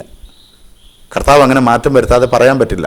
കാരണം നമ്മൾ ശരിയാണോ തെറ്റാണോ എന്ന് പറയുന്നത് കർത്താവ് കണ്ടുകൊണ്ടിരിക്കുകയല്ലേ. അപ്പോൾ നമ്മുടെ ജീവിതത്തിൽ കൊള്ളാവുന്നവനായി തെളിയാൻ വേണ്ടിയാണ്. കൊള്ളാവുന്നവനായി പരീക്ഷ സഹിക്കുന്ന മനുഷ്യൻ ഭാഗ്യവാൻ. അവൻ കൊള്ളാവുന്നവനായി തെളിഞ്ഞ ശേഷമാണ് കർത്താവ് ഒരു കാര്യം ചെയ്യുന്നത്. അപ്പോൾ എല്ലാവരും ദൈവസന്നിധിയിൽ കൊള്ളാവുന്നവരാക്കി നിർത്താൻ വേണ്ടി ദൈവം ഓരോരുത്തർക്കും അവരുടേതായ രീതിയിൽ ദൈവം ഒരു പരിശോധന വെച്ചിട്ടുണ്ട്. അത് പരീക്ഷണമല്ല, പരിശോധനയാണ്. അത് ടെസ്റ്റാണ്. അത് ദൈവം വയ്ക്കാൻ, അത് വേണ്ടാന്ന് ആർക്കും പറയാൻ പറ്റത്തില്ല. ദൈവകൃപയാൽ ഞങ്ങൾ നിന്നതല്ല, ഈ സാഹചര്യത്തിലൂടെ പോയപ്പം കർത്താവ് ഞങ്ങളെ നിർത്തിയതാണെന്നല്ലാതെ ഞങ്ങൾ സ്വന്തമായിട്ട് നിലനിന്നാണെന്ന് പറയാനേ പറ്റില്ല. ചിലപ്പോൾ ഞങ്ങൾ എത്രയോ സമയം ഞങ്ങൾ മരണത്തെക്കുറിച്ച് ചിന്തിച്ചിട്ടുണ്ട്. ഈ ഭൂമിയിൽ ചിലപ്പോൾ ഞങ്ങൾ കാണത്തില്ലായിരുന്നു. പക്ഷേ ഒരൊറ്റ ഉദ്ദേശമുണ്ട്, നമ്മളെക്കുറിച്ചുള്ള ദൈവത്തിൻ്റെ ഉദ്ദേശം അത് തിന്മയ്ക്കല്ല. അനേകർക്കത് പ്രയോജനപ്പെടാൻ നമ്മുടെ ഒരു ചെറിയ ജീവിതത്തിൻ്റെ അനുഭവം അത് കഴിഞ്ഞെങ്കിൽ കർത്താവ് അതിനകത്ത് സംതൃപ്തി അടയുമെന്ന് ഞങ്ങൾ പൂർണ്ണമായിട്ട് വിശ്വസിക്കുന്നു. കാരണം ഏത് കാര്യം ചെയ്താലും കർത്താവിൻ്റെ നാമം മഹത്വം എടുക്കണമെന്നാണ് കർത്താവ് ആഗ്രഹിക്കുന്നത്. അതുകൊണ്ട് ഞങ്ങളുടെ ജീവിതാനുഭവങ്ങൾ ഇത്രയും സമയം പങ്കുവയ്ക്കുവാൻ ഇടയായതിൽ ഒത്തിരി സന്തോഷമുണ്ട്. അതിനുവേണ്ടി ആസാദി ചാനലിനോടുള്ള ഞങ്ങളുടെ ഹൃദയം നിറഞ്ഞ നന്ദി അറിയിക്കുന്നു. ഒത്തിരി നന്ദി പാസ്റ്ററെ, പാസ്റ്ററുടെ സിസ്റ്ററോടുള്ള നന്ദി പറയുകയാണ്. അന്ന് അനേകരുടെ സാക്ഷ്യങ്ങൾ നമുക്ക് ബലമായി തീർന്നു. ഇന്ന് നമ്മുടെ സാക്ഷ്യം അനേകർക്ക് ബലമായി തീരുവാൻ പങ്കുവെക്കുവാൻ കർത്താവ് മുഖാന്തരം ഒരുക്കി. ഞാൻ ഓർക്കുക പാസ്റ്ററെ, സിസ്റ്റർ അനുഭവം പറഞ്ഞപ്പോൾ പലപ്പോഴും ചില രോഗങ്ങൾ നമുക്ക് വരുമ്പോൾ നമ്മൾ ഓർക്കും ഇതെന്താ കാരണം, മെഡിസിൻ ഉപയോഗിക്കുന്നു, പരിഹരിക്കപ്പെടുന്നില്ല. പക്ഷേ പ്രാർത്ഥനയാൽ അത് പൂർണ്ണമായി ശരീരം വിട്ട് നമ്മൾ അറിയാതെ തന്നെ മാറിപ്പോകുമ്പോൾ, ദൈവിക സൗഖ്യം വ്യാപരിക്കുമ്പോൾ, അത് ഒരു ഈ മെഡിക്കൽ സയൻസിനൊന്നും എക്സ്പ്ലെയിൻ ചെയ്യാനൊക്കത്തില്ല, ഒരിക്കലും പറ്റത്തില്ല. കാരണം മെഡിസിൻ ഉപയോഗിച്ചിട്ടില്ല, തനിയെ തന്നെ റിക്കവർ ആകുക, ആ അവസ്ഥയിൽ നിന്ന് തിരിച്ചു വരിക, ശരീരത്തിലെ അസ്ഥിയിൽ നിന്ന് മാംസമൊക്കെ മാറിപ്പോയി ലൂസായിപ്പോയ ഒരു സാഹചര്യത്തിൽ നിന്ന് പിന്നെയും റിക്കവറായി തിരിച്ചു വരിക എന്നൊക്കെ പറഞ്ഞാൽ അത് ഭയങ്കര മിറക്കിളാണ്. ദൈവത്തിന് സ്തോത്രം ചെയ്യുന്നു. അങ്ങനെ ചെയ്യാനും പറ്റില്ല. അതെ, അല്ലാതെ വേറെ ആൾക്ക് ചെയ്യാനും പറ്റത്തില്ല. നിങ്ങളിപ്പോൾ ഒരു മ്യൂസിക് സ്കൂൾ നടത്തുന്നുണ്ട് അല്ലേ? ഞാൻ ഓൺലൈൻ ഒരു മ്യൂസിക് സ്കൂള് ഞാൻ ആ കോവിഡ് സമയത്ത് സ്റ്റാർട്ട് ചെയ്തതാ. മ്യൂസിക് എന്ന് പറയുമ്പോൾ ഈ കർണാട്ടിക് മ്യൂസിക് ആണോ, എങ്ങനെയാണത്? കർണാട്ടിക് മ്യൂസിക് ആയിട്ട് പഠിപ്പിക്കുന്നുണ്ട്. പിന്നെ മ്യൂസിക് എന്താണെന്നാണ് നമ്മൾ പഠിപ്പിക്കുന്നത്. അതിനകത്ത് സ്റ്റൈൽസ് മാത്രം വ്യത്യാസം. കർണാട്ടിക് എന്ന് പറയുന്ന ഒരു സ്റ്റൈൽസ് മാത്രമാണ്. ശരി. വേൾഡ് മ്യൂസിക്കിൽ പല സ്റ്റൈൽസ് ഉണ്ട്. അപ്പോൾ അതിൽ ഞാൻ കൂടുതൽ ആളുകൾക്ക് പെട്ടെന്ന് പഠിക്കാൻ എന്ന് പറഞ്ഞാൽ പെട്ടെന്ന് മനസ്സിലാക്കാൻ പറ്റുന്ന ഇതിന് ആദ്യ പാഠങ്ങൾ കൂടുതലും കർണാട്ടിക്കാണ്, സൗത്ത് ഇന്ത്യൻ മ്യൂസിക്കാണ്. മോഡൽ വിവാഹത്തെ കുറിച്ചൊക്കെ പറഞ്ഞു, മക്കളെ കുറിച്ചൊന്ന് പറഞ്ഞാൽ. 2 മക്കളുണ്ട്. അതാണ് മൂത്ത മോൾ ക്രിസ്റ്റീന. അത് അനുഗ്രഹിക്കപ്പെട്ട ഒരു ഗായികയാണ്, ഹിന്ദുസ്ഥാനി സിംഗറാണ്. Praise God. മോളുടെ ഹസ്ബൻഡ് നല്ലൊരു പിയാനോ പ്ലെയറാണ്. അവർ രണ്ടുപേരും ജോലിയിലായിരുന്നു. ഇപ്പം മോള് ഇപ്പം കൺസീവായി ഒരു 3 മാസമായി. അവർ അങ്ങനെ ഒരു സന്തോഷത്തിലിരിക്കുന്നു. മോന് തിരുവനന്തപുരം എയർപോർട്ടിൽ ജോലി ചെയ്യുന്നു. എയറോനോട്ടിക്കൽ എഞ്ചിനീയറിംഗ് പാസ്സായിട്ട് അവിടെ. മോളും എവിടെയാണ്? ഭർത്താവിൻ്റെ കൂടെ എവിടെയാണ്? ഇപ്പോൾ അവർ വയനാട്ടിലാണ് കെട്ടിച്ച് വിട്ടിരിക്കുന്നത്. അപ്പം ഭർത്താവിൻ്റെ വീട്ടിലുണ്ട്. ശരി, അങ്ങനെ ഇരിക്കുന്നു. രണ്ടാമത്തത് മോൻ്റെ പേര് എൽവിസ്. അദ്ദേഹം പെർക്കഷനിസ്റ്റാണ്. തബല, ഡോലക് എല്ലാം പ്ലേ ചെയ്യും. ഞങ്ങളുടെ മ്യൂസിക് മിനിസ്ട്രിയുടെ ഒരു ഭാഗമാണ്. ഇപ്പം ഫസ്റ്റ് ഇയർ ഓഡിയോ എഞ്ചിനീയറിംഗ് പഠിക്കുന്നു, സൗണ്ട് എഞ്ചിനീയറിംഗ് പഠിച്ചുകൊണ്ടിരിക്കുന്നു. ICPF-ൽ ഉണ്ടായിരുന്ന ഏഞ്ചലോസ് ദിനങ്ങളെ കുറിച്ചൊക്കെ പറഞ്ഞു. എനിക്കൊത്തിരി ICPF-യുമായിട്ട് ഞാൻ ഒത്തിരി കണക്റ്റഡ് ആയിരുന്നു ആ കാലഘട്ടങ്ങളിലൊക്കെ. 98 വരെയൊക്കെ ഞാൻ ഓർക്കുന്നുണ്ട്. ഞങ്ങളുടെ റാന്നി സെൻറ് തോമസ് കോളേജിലൊക്കെ ICPF-ന്റെ വണ്ടി വന്നതൊക്കെ ഞങ്ങൾക്ക് ഓർമ്മയുണ്ട്. അപ്പോൾ എൻ്റെ മനസ്സിങ്ങനെ ഒരു നോസ്റ്റാൾജിയ, ഒരു ഗ്രഹാതുരത്വം, പഴയ ICPF ക്യാമ്പുകളൊക്കെ ഇങ്ങനെ ഓർമ്മ വന്നു. എൻ്റെ മനസ്സിലൊരു പാട്ട്, എനിക്ക് ഏറ്റവും ഇഷ്ടമുള്ളൊരു പാട്ടുകളിൽ ഒന്ന് ICPF-ന്റെ സ്റ്റേജിൽ കേട്ട ഒരു പാട്ടാണ്. എന്നെ നടത്തുവാൻ ശക്തനല്ലോ, എന്നെ കരുതുവാൻ ശക്തനല്ലോ, എന്നെ അറിയാത്ത പാതകളിൽ നടത്തിയിടുവാൻ നീയെന്നും ശക്തനല്ലോ, നിന്റെ വാഗ്ദത്തം മാറുകയില്ല. ആ പാട്ട് സത്യത്തിൽ വളരെ ടച്ചിങ് ആ ഹൃദയത്തിനെ. തീർച്ചയായും. പക്ഷേ നമ്മുടെ വേദികളിലൊന്നും അധികം ആ പാട്ട് പാടി കേട്ടിട്ടുമില്ല അല്ലേ പാസ്റ്ററെ? എനിക്ക് തോന്നുന്നു പണ്ടൊക്കെ പാടിയിരുന്നു. ഗാനശുശ്രൂഷ എന്ന് പറഞ്ഞത് ഒരു വേറൊരു തലത്തിലേക്ക് ആളുകൾ മാറ്റിയത് കൊണ്ട് അതിൻ്റെ ഒരു സൗന്ദര്യം പരിപൂർണമായി നഷ്ടപ്പെട്ടതുമാണ് പറയാം. ഞാൻ ഇപ്പോഴും ഉണ്ടല്ലോ, ഇടയ്ക്കിടയ്ക്ക് എൻ്റെ മനസ്സിൽ ആ പാട്ടിൻ്റെ വരികൾ പാടും. കാരണം നമ്മുടെയൊക്കെ വളർന്നു വരുന്ന പ്രായത്തിൽ നമ്മുടെ ഹൃദയത്തെ സ്പർശിച്ച ഒരു പാട്ടെന്ന നിലയിൽ ദൈവത്തിൻ്റെ സ്തോത്രം. എനിക്ക് തോന്നുന്നത് JV പീറ്റർച്ചാൻ്റെ പാട്ടാണെന്ന് എനിക്ക് തോന്നുന്നു. ആണല്ലേ? അതെനിക്ക് തോന്നുന്നു. ഞാൻ ICPF വേദിയിൽ നിന്നാണ് കേട്ടിട്ടുള്ളത്. ICPF-ന്റെ പഴയ പാട്ടുപുസ്തകത്തിലൊക്കെ പാട്ടുണ്ടായിരുന്നു. അങ്ങനെ ഞാൻ ആ പാട്ട് കേട്ടിട്ടുള്ളൂ. എനിവേ, ദൈവത്തിൻ്റെ സ്തോത്രം. ഒരു പാട്ടുകൂടെ പാടാനുള്ള സാവകാശമുണ്ടോ? അങ്ങനെ ഉണ്ടെങ്കിൽ ഒന്ന് പാടിയിട്ട് ആ കൂട്ടത്തിൽ തന്നെ നമ്മുടെ പ്രേക്ഷകർക്ക് വേണ്ടി ഒന്ന് പ്രാർത്ഥിക്കാം. അനേക ജീവിതാനുഭവങ്ങളിലൂടെ കടന്നു പോകുന്നവരുണ്ട്. അവരുടെ പ്രാർത്ഥനകൾ, നമ്മുടെ പ്രാർത്ഥനകൾ അവർക്കൊരു വലിയ അനുഗ്രഹത്തിന്, സൗഖ്യത്തിനും വിടുതലിനൊക്കെ കാരണമായി തീരട്ടെ. ഒന്ന് വർഷിപ്പ് ചെയ്ത് ഒരു പാട്ടൊക്കെ പാടി നമ്മുടെ പ്രേക്ഷകർക്ക് വേണ്ടി ഒന്ന് പ്രാർത്ഥിക്കുകയാണെങ്കിൽ സന്തോഷമാണ്. ഓക്കെ. നമ്മൾ ഏത് സമയത്തും നമ്മുടെ വ്യക്തിപരമായ എല്ലാ ജീവിതത്തിലും പ്രാർത്ഥനാ ജീവിതത്തിലെല്ലാം നമ്മൾ പാടുകയും ആശ്വസിക്കുകയും ആരാധിക്കുകയും ചെയ്യുന്നൊരു പഴയ ഗാനം എന്ന് പറഞ്ഞാൽ നമ്മുടെ ജീവിതത്തിൻ്റെ ഏത് അഴലേറുക എന്ന് പറയുന്നത് അറിയാലോ. ഭയങ്കരം കരഞ്ഞ് ഇനി അതിലപ്പുറം ഒന്നും കരയാനില്ല. കർത്താവ് ചോദിക്കുന്ന ചോദ്യമാണ്, അഴലേറും ജീവിതം അരുവിൽ നീ തളരുകയോ ഇനി സഹജേ? നിന്നെ വിളിച്ചവൻ ഉണ്മയുള്ളവൻ കണ്ണിൻ മണി പോലെ കാത്തിടുമേ. എന്നെ വളരെ വ്യക്തിപരമായിട്ട് വളരെ ആശ്വസിപ്പിക്കുകയും പലപ്പോഴും ഇത് പാടുമ്പം കണ്ണു നനയുകയും ചെയ്യുന്ന ഗാനങ്ങളിലൊന്നാണിത്. അന്ത്യം വരെ വഴുതാതെയവൻ താങ്ങി നടത്തിയിടും പൊൻകരത്താൽ അഴലേറും ജീവിതമരുവിൽ. ഈ ഗാനം നമുക്കെല്ലാവർക്കും വളരെ സുപരിചിതമാണ്. അതുകൊണ്ട് ഇതിലെ 1-2 ചരണങ്ങൾ പാടുവാൻ ഞങ്ങൾ ആഗ്രഹിക്കുന്നു.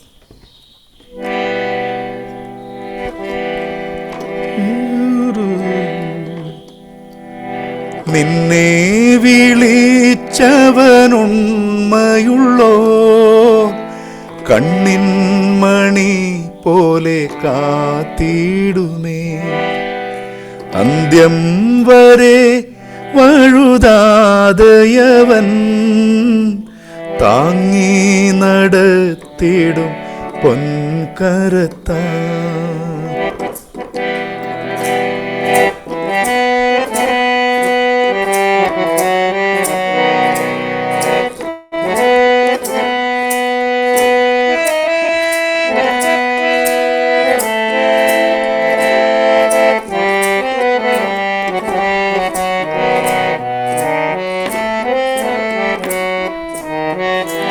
അഴലേറും ജീവിതമരുവിൽ നീ തളരുകയോ ഇനി സഹജേ?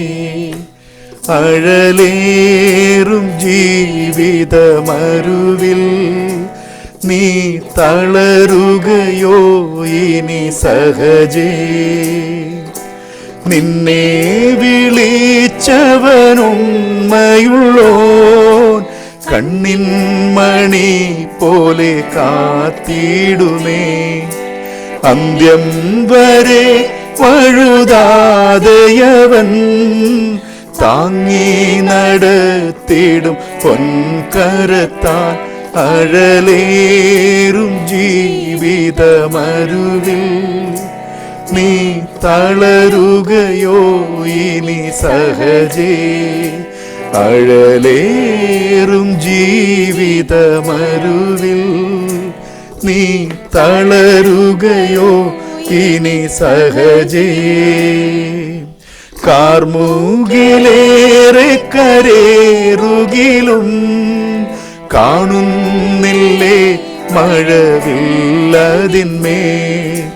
കരുതുക വേണ്ടതിൽ ഭീകരങ്ങൾ കെടുതികൾ തീർത്തവൻ തഴുകിടുമേ. അഴലേറും ജീവിതമരുവിൽ നീ തളരുകയോ ഇനി സഹജേ? അഴലേറും ജീവിതമരുവിൽ നീ തളരുകയോ ഇനി സഹജേ? മരുഭൂപ്രയാണത്തിൽ ചാരിടുവാൻ ഒരു നല്ല നായകൻ നിനക്കില്ലയോ? കരുതും നിനക്കവൻ വേണ്ടതെല്ലാം തളരാതെ യാത്ര തുടർന്നിടുക. അഴലേറും ജീവിതമരുവിൽ നീ തളരുകയോ ഇനി സഹജേ? അഴലേറും ജീവിതമരുവിൽ നീ തളരുകയോ ഇനി സഹജേ? അഴലേറും ജീവിതമരുവിൽ നീ തളരുകയോ ഇനി സഹജേ?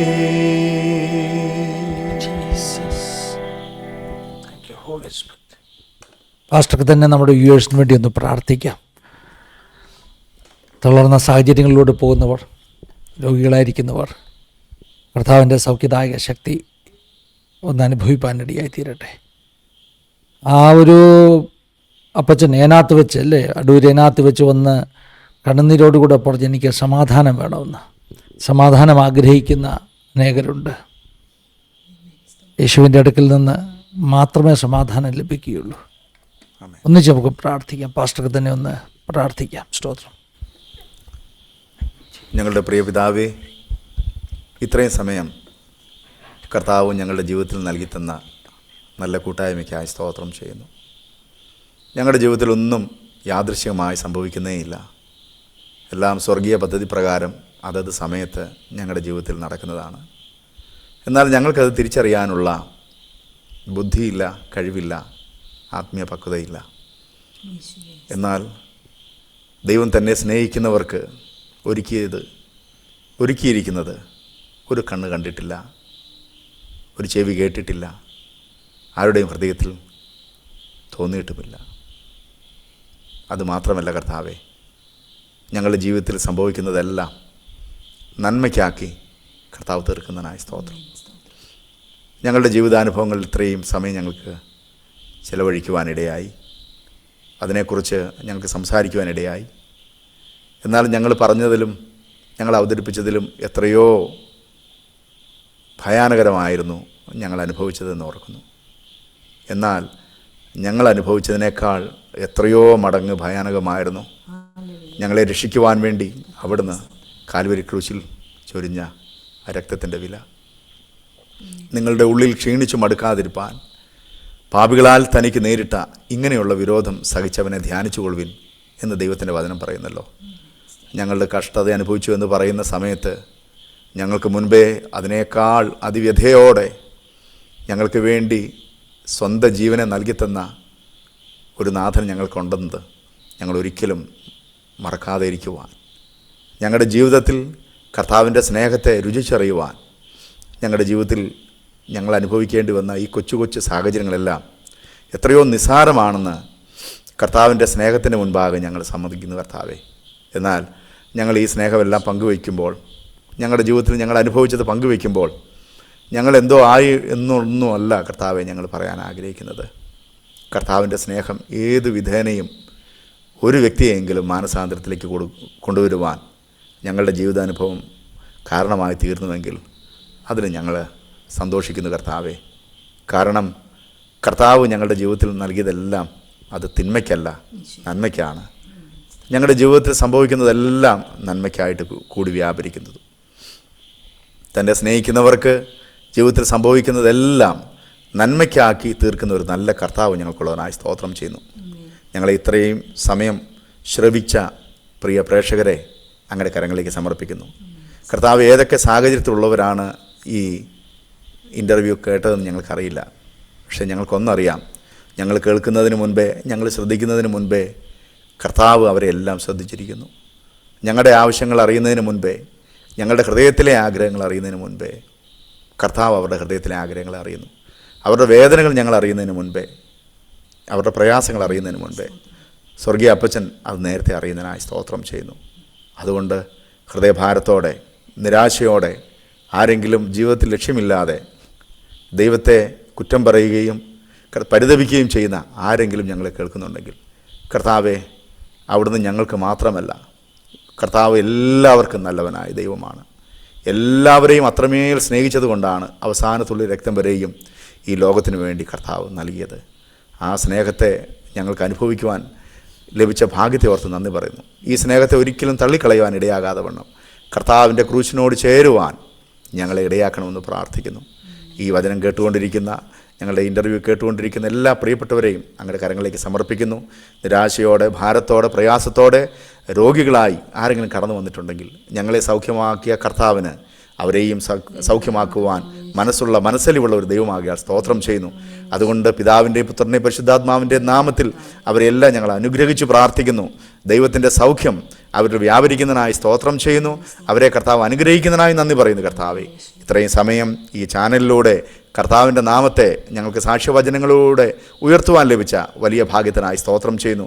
അതിനുവേണ്ടി നിയോഗിക്കപ്പെട്ട പ്രിയ ദേവദാസിനെ ഓർത്ത് പ്രാർത്ഥിക്കുന്നു. ഞങ്ങളെ ക്ഷണിച്ച അദ്ദേഹത്തെയും അദ്ദേഹത്തിൻ്റെ ചാനലിനെയും കർത്താവ് അനുഗ്രഹിക്കുന്നതിനായി സ്തോത്രം ചെയ്യുന്നു. ഈ ചാനലിലൂടെ ആളുകൾ കേൾക്കുന്ന എല്ലാ ഇൻ്റർവ്യൂസും, എല്ലാ അനുഭവ സാക്ഷ്യങ്ങളും കർത്താവിലേക്ക് ആളുകളെ ഏറ്റവും കൂടുതൽ അടുപ്പിക്കുന്ന ഏറ്റവും വലിയ ശുശ്രൂഷയാക്കി തീർക്കുന്നതിനായി സ്തോത്രം ചെയ്യുന്നു. അനേക ഇൻ്റർവ്യൂസ് ഞങ്ങൾ കേട്ടിട്ടുണ്ട് കർത്താവെ. അത് ഞങ്ങളുടെ ജീവിതത്തിൽ കർത്താവ് എത്ര നല്ലവനാണെന്ന് വീണ്ടും വീണ്ടും ചിന്തിക്കുവാൻ അതെല്ലാം കാരണമാക്കി തീർത്തല്ലോ.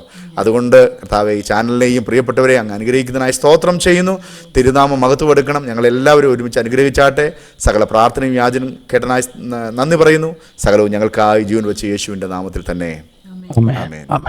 പിതാപുത്ര പരിശുദ്ധാത്മാവാകുന്ന ത്രിയേക ദൈവത്തിൻ്റെ കൂട്ടായ്മ സഹവാസകാവൽ നമ്മളെല്ലാവരുടെ നമ്മളോടൊപ്പം ജീവിതാനുഭവങ്ങൾ പങ്കുവച്ച ആ പ്രിയ ജേസൺ പാസ്റ്റർ കുടുംബത്തിന്മേൽ ഇന്നു മുതൽ എപ്പോഴും എന്നേക്കും ഉണ്ടായിരിക്കും അടകട്ടെ. താങ്ക് യു പാസ്റ്ററെ. ഇവിടെ അശോട് നന്ദി പറയാം സിസ്റ്ററെ. ഇത്രയും സമയം ഞങ്ങളോടൊപ്പം കിടന്ന അനുഭവങ്ങൾ പങ്കുവച്ചതിൽ ദൈവം ധാരാളമായിട്ട് അനുഗ്രഹിക്കട്ടെ. കുടുംബമായിട്ട് അനുഗ്രഹിക്കട്ടെ. ശുശ്രൂഷകളെ അനുഗ്രഹിക്കട്ടെ. ഒത്തിരി സന്തോഷം. ഞങ്ങൾക്കും ഇങ്ങനെ ഒരു അവസരം തന്ന അതിന് ഒത്തിരി നന്ദി പറയുന്നു. കർത്താവ് ധാരാളമായി അനുഗ്രഹിക്കട്ടെ. Thank you so much. എല്ലാവരും ധാരാളം അനുഗ്രഹിക്കട്ടെ. Thank you all. God bless you all. Have A wonderful time. Thank you for watching.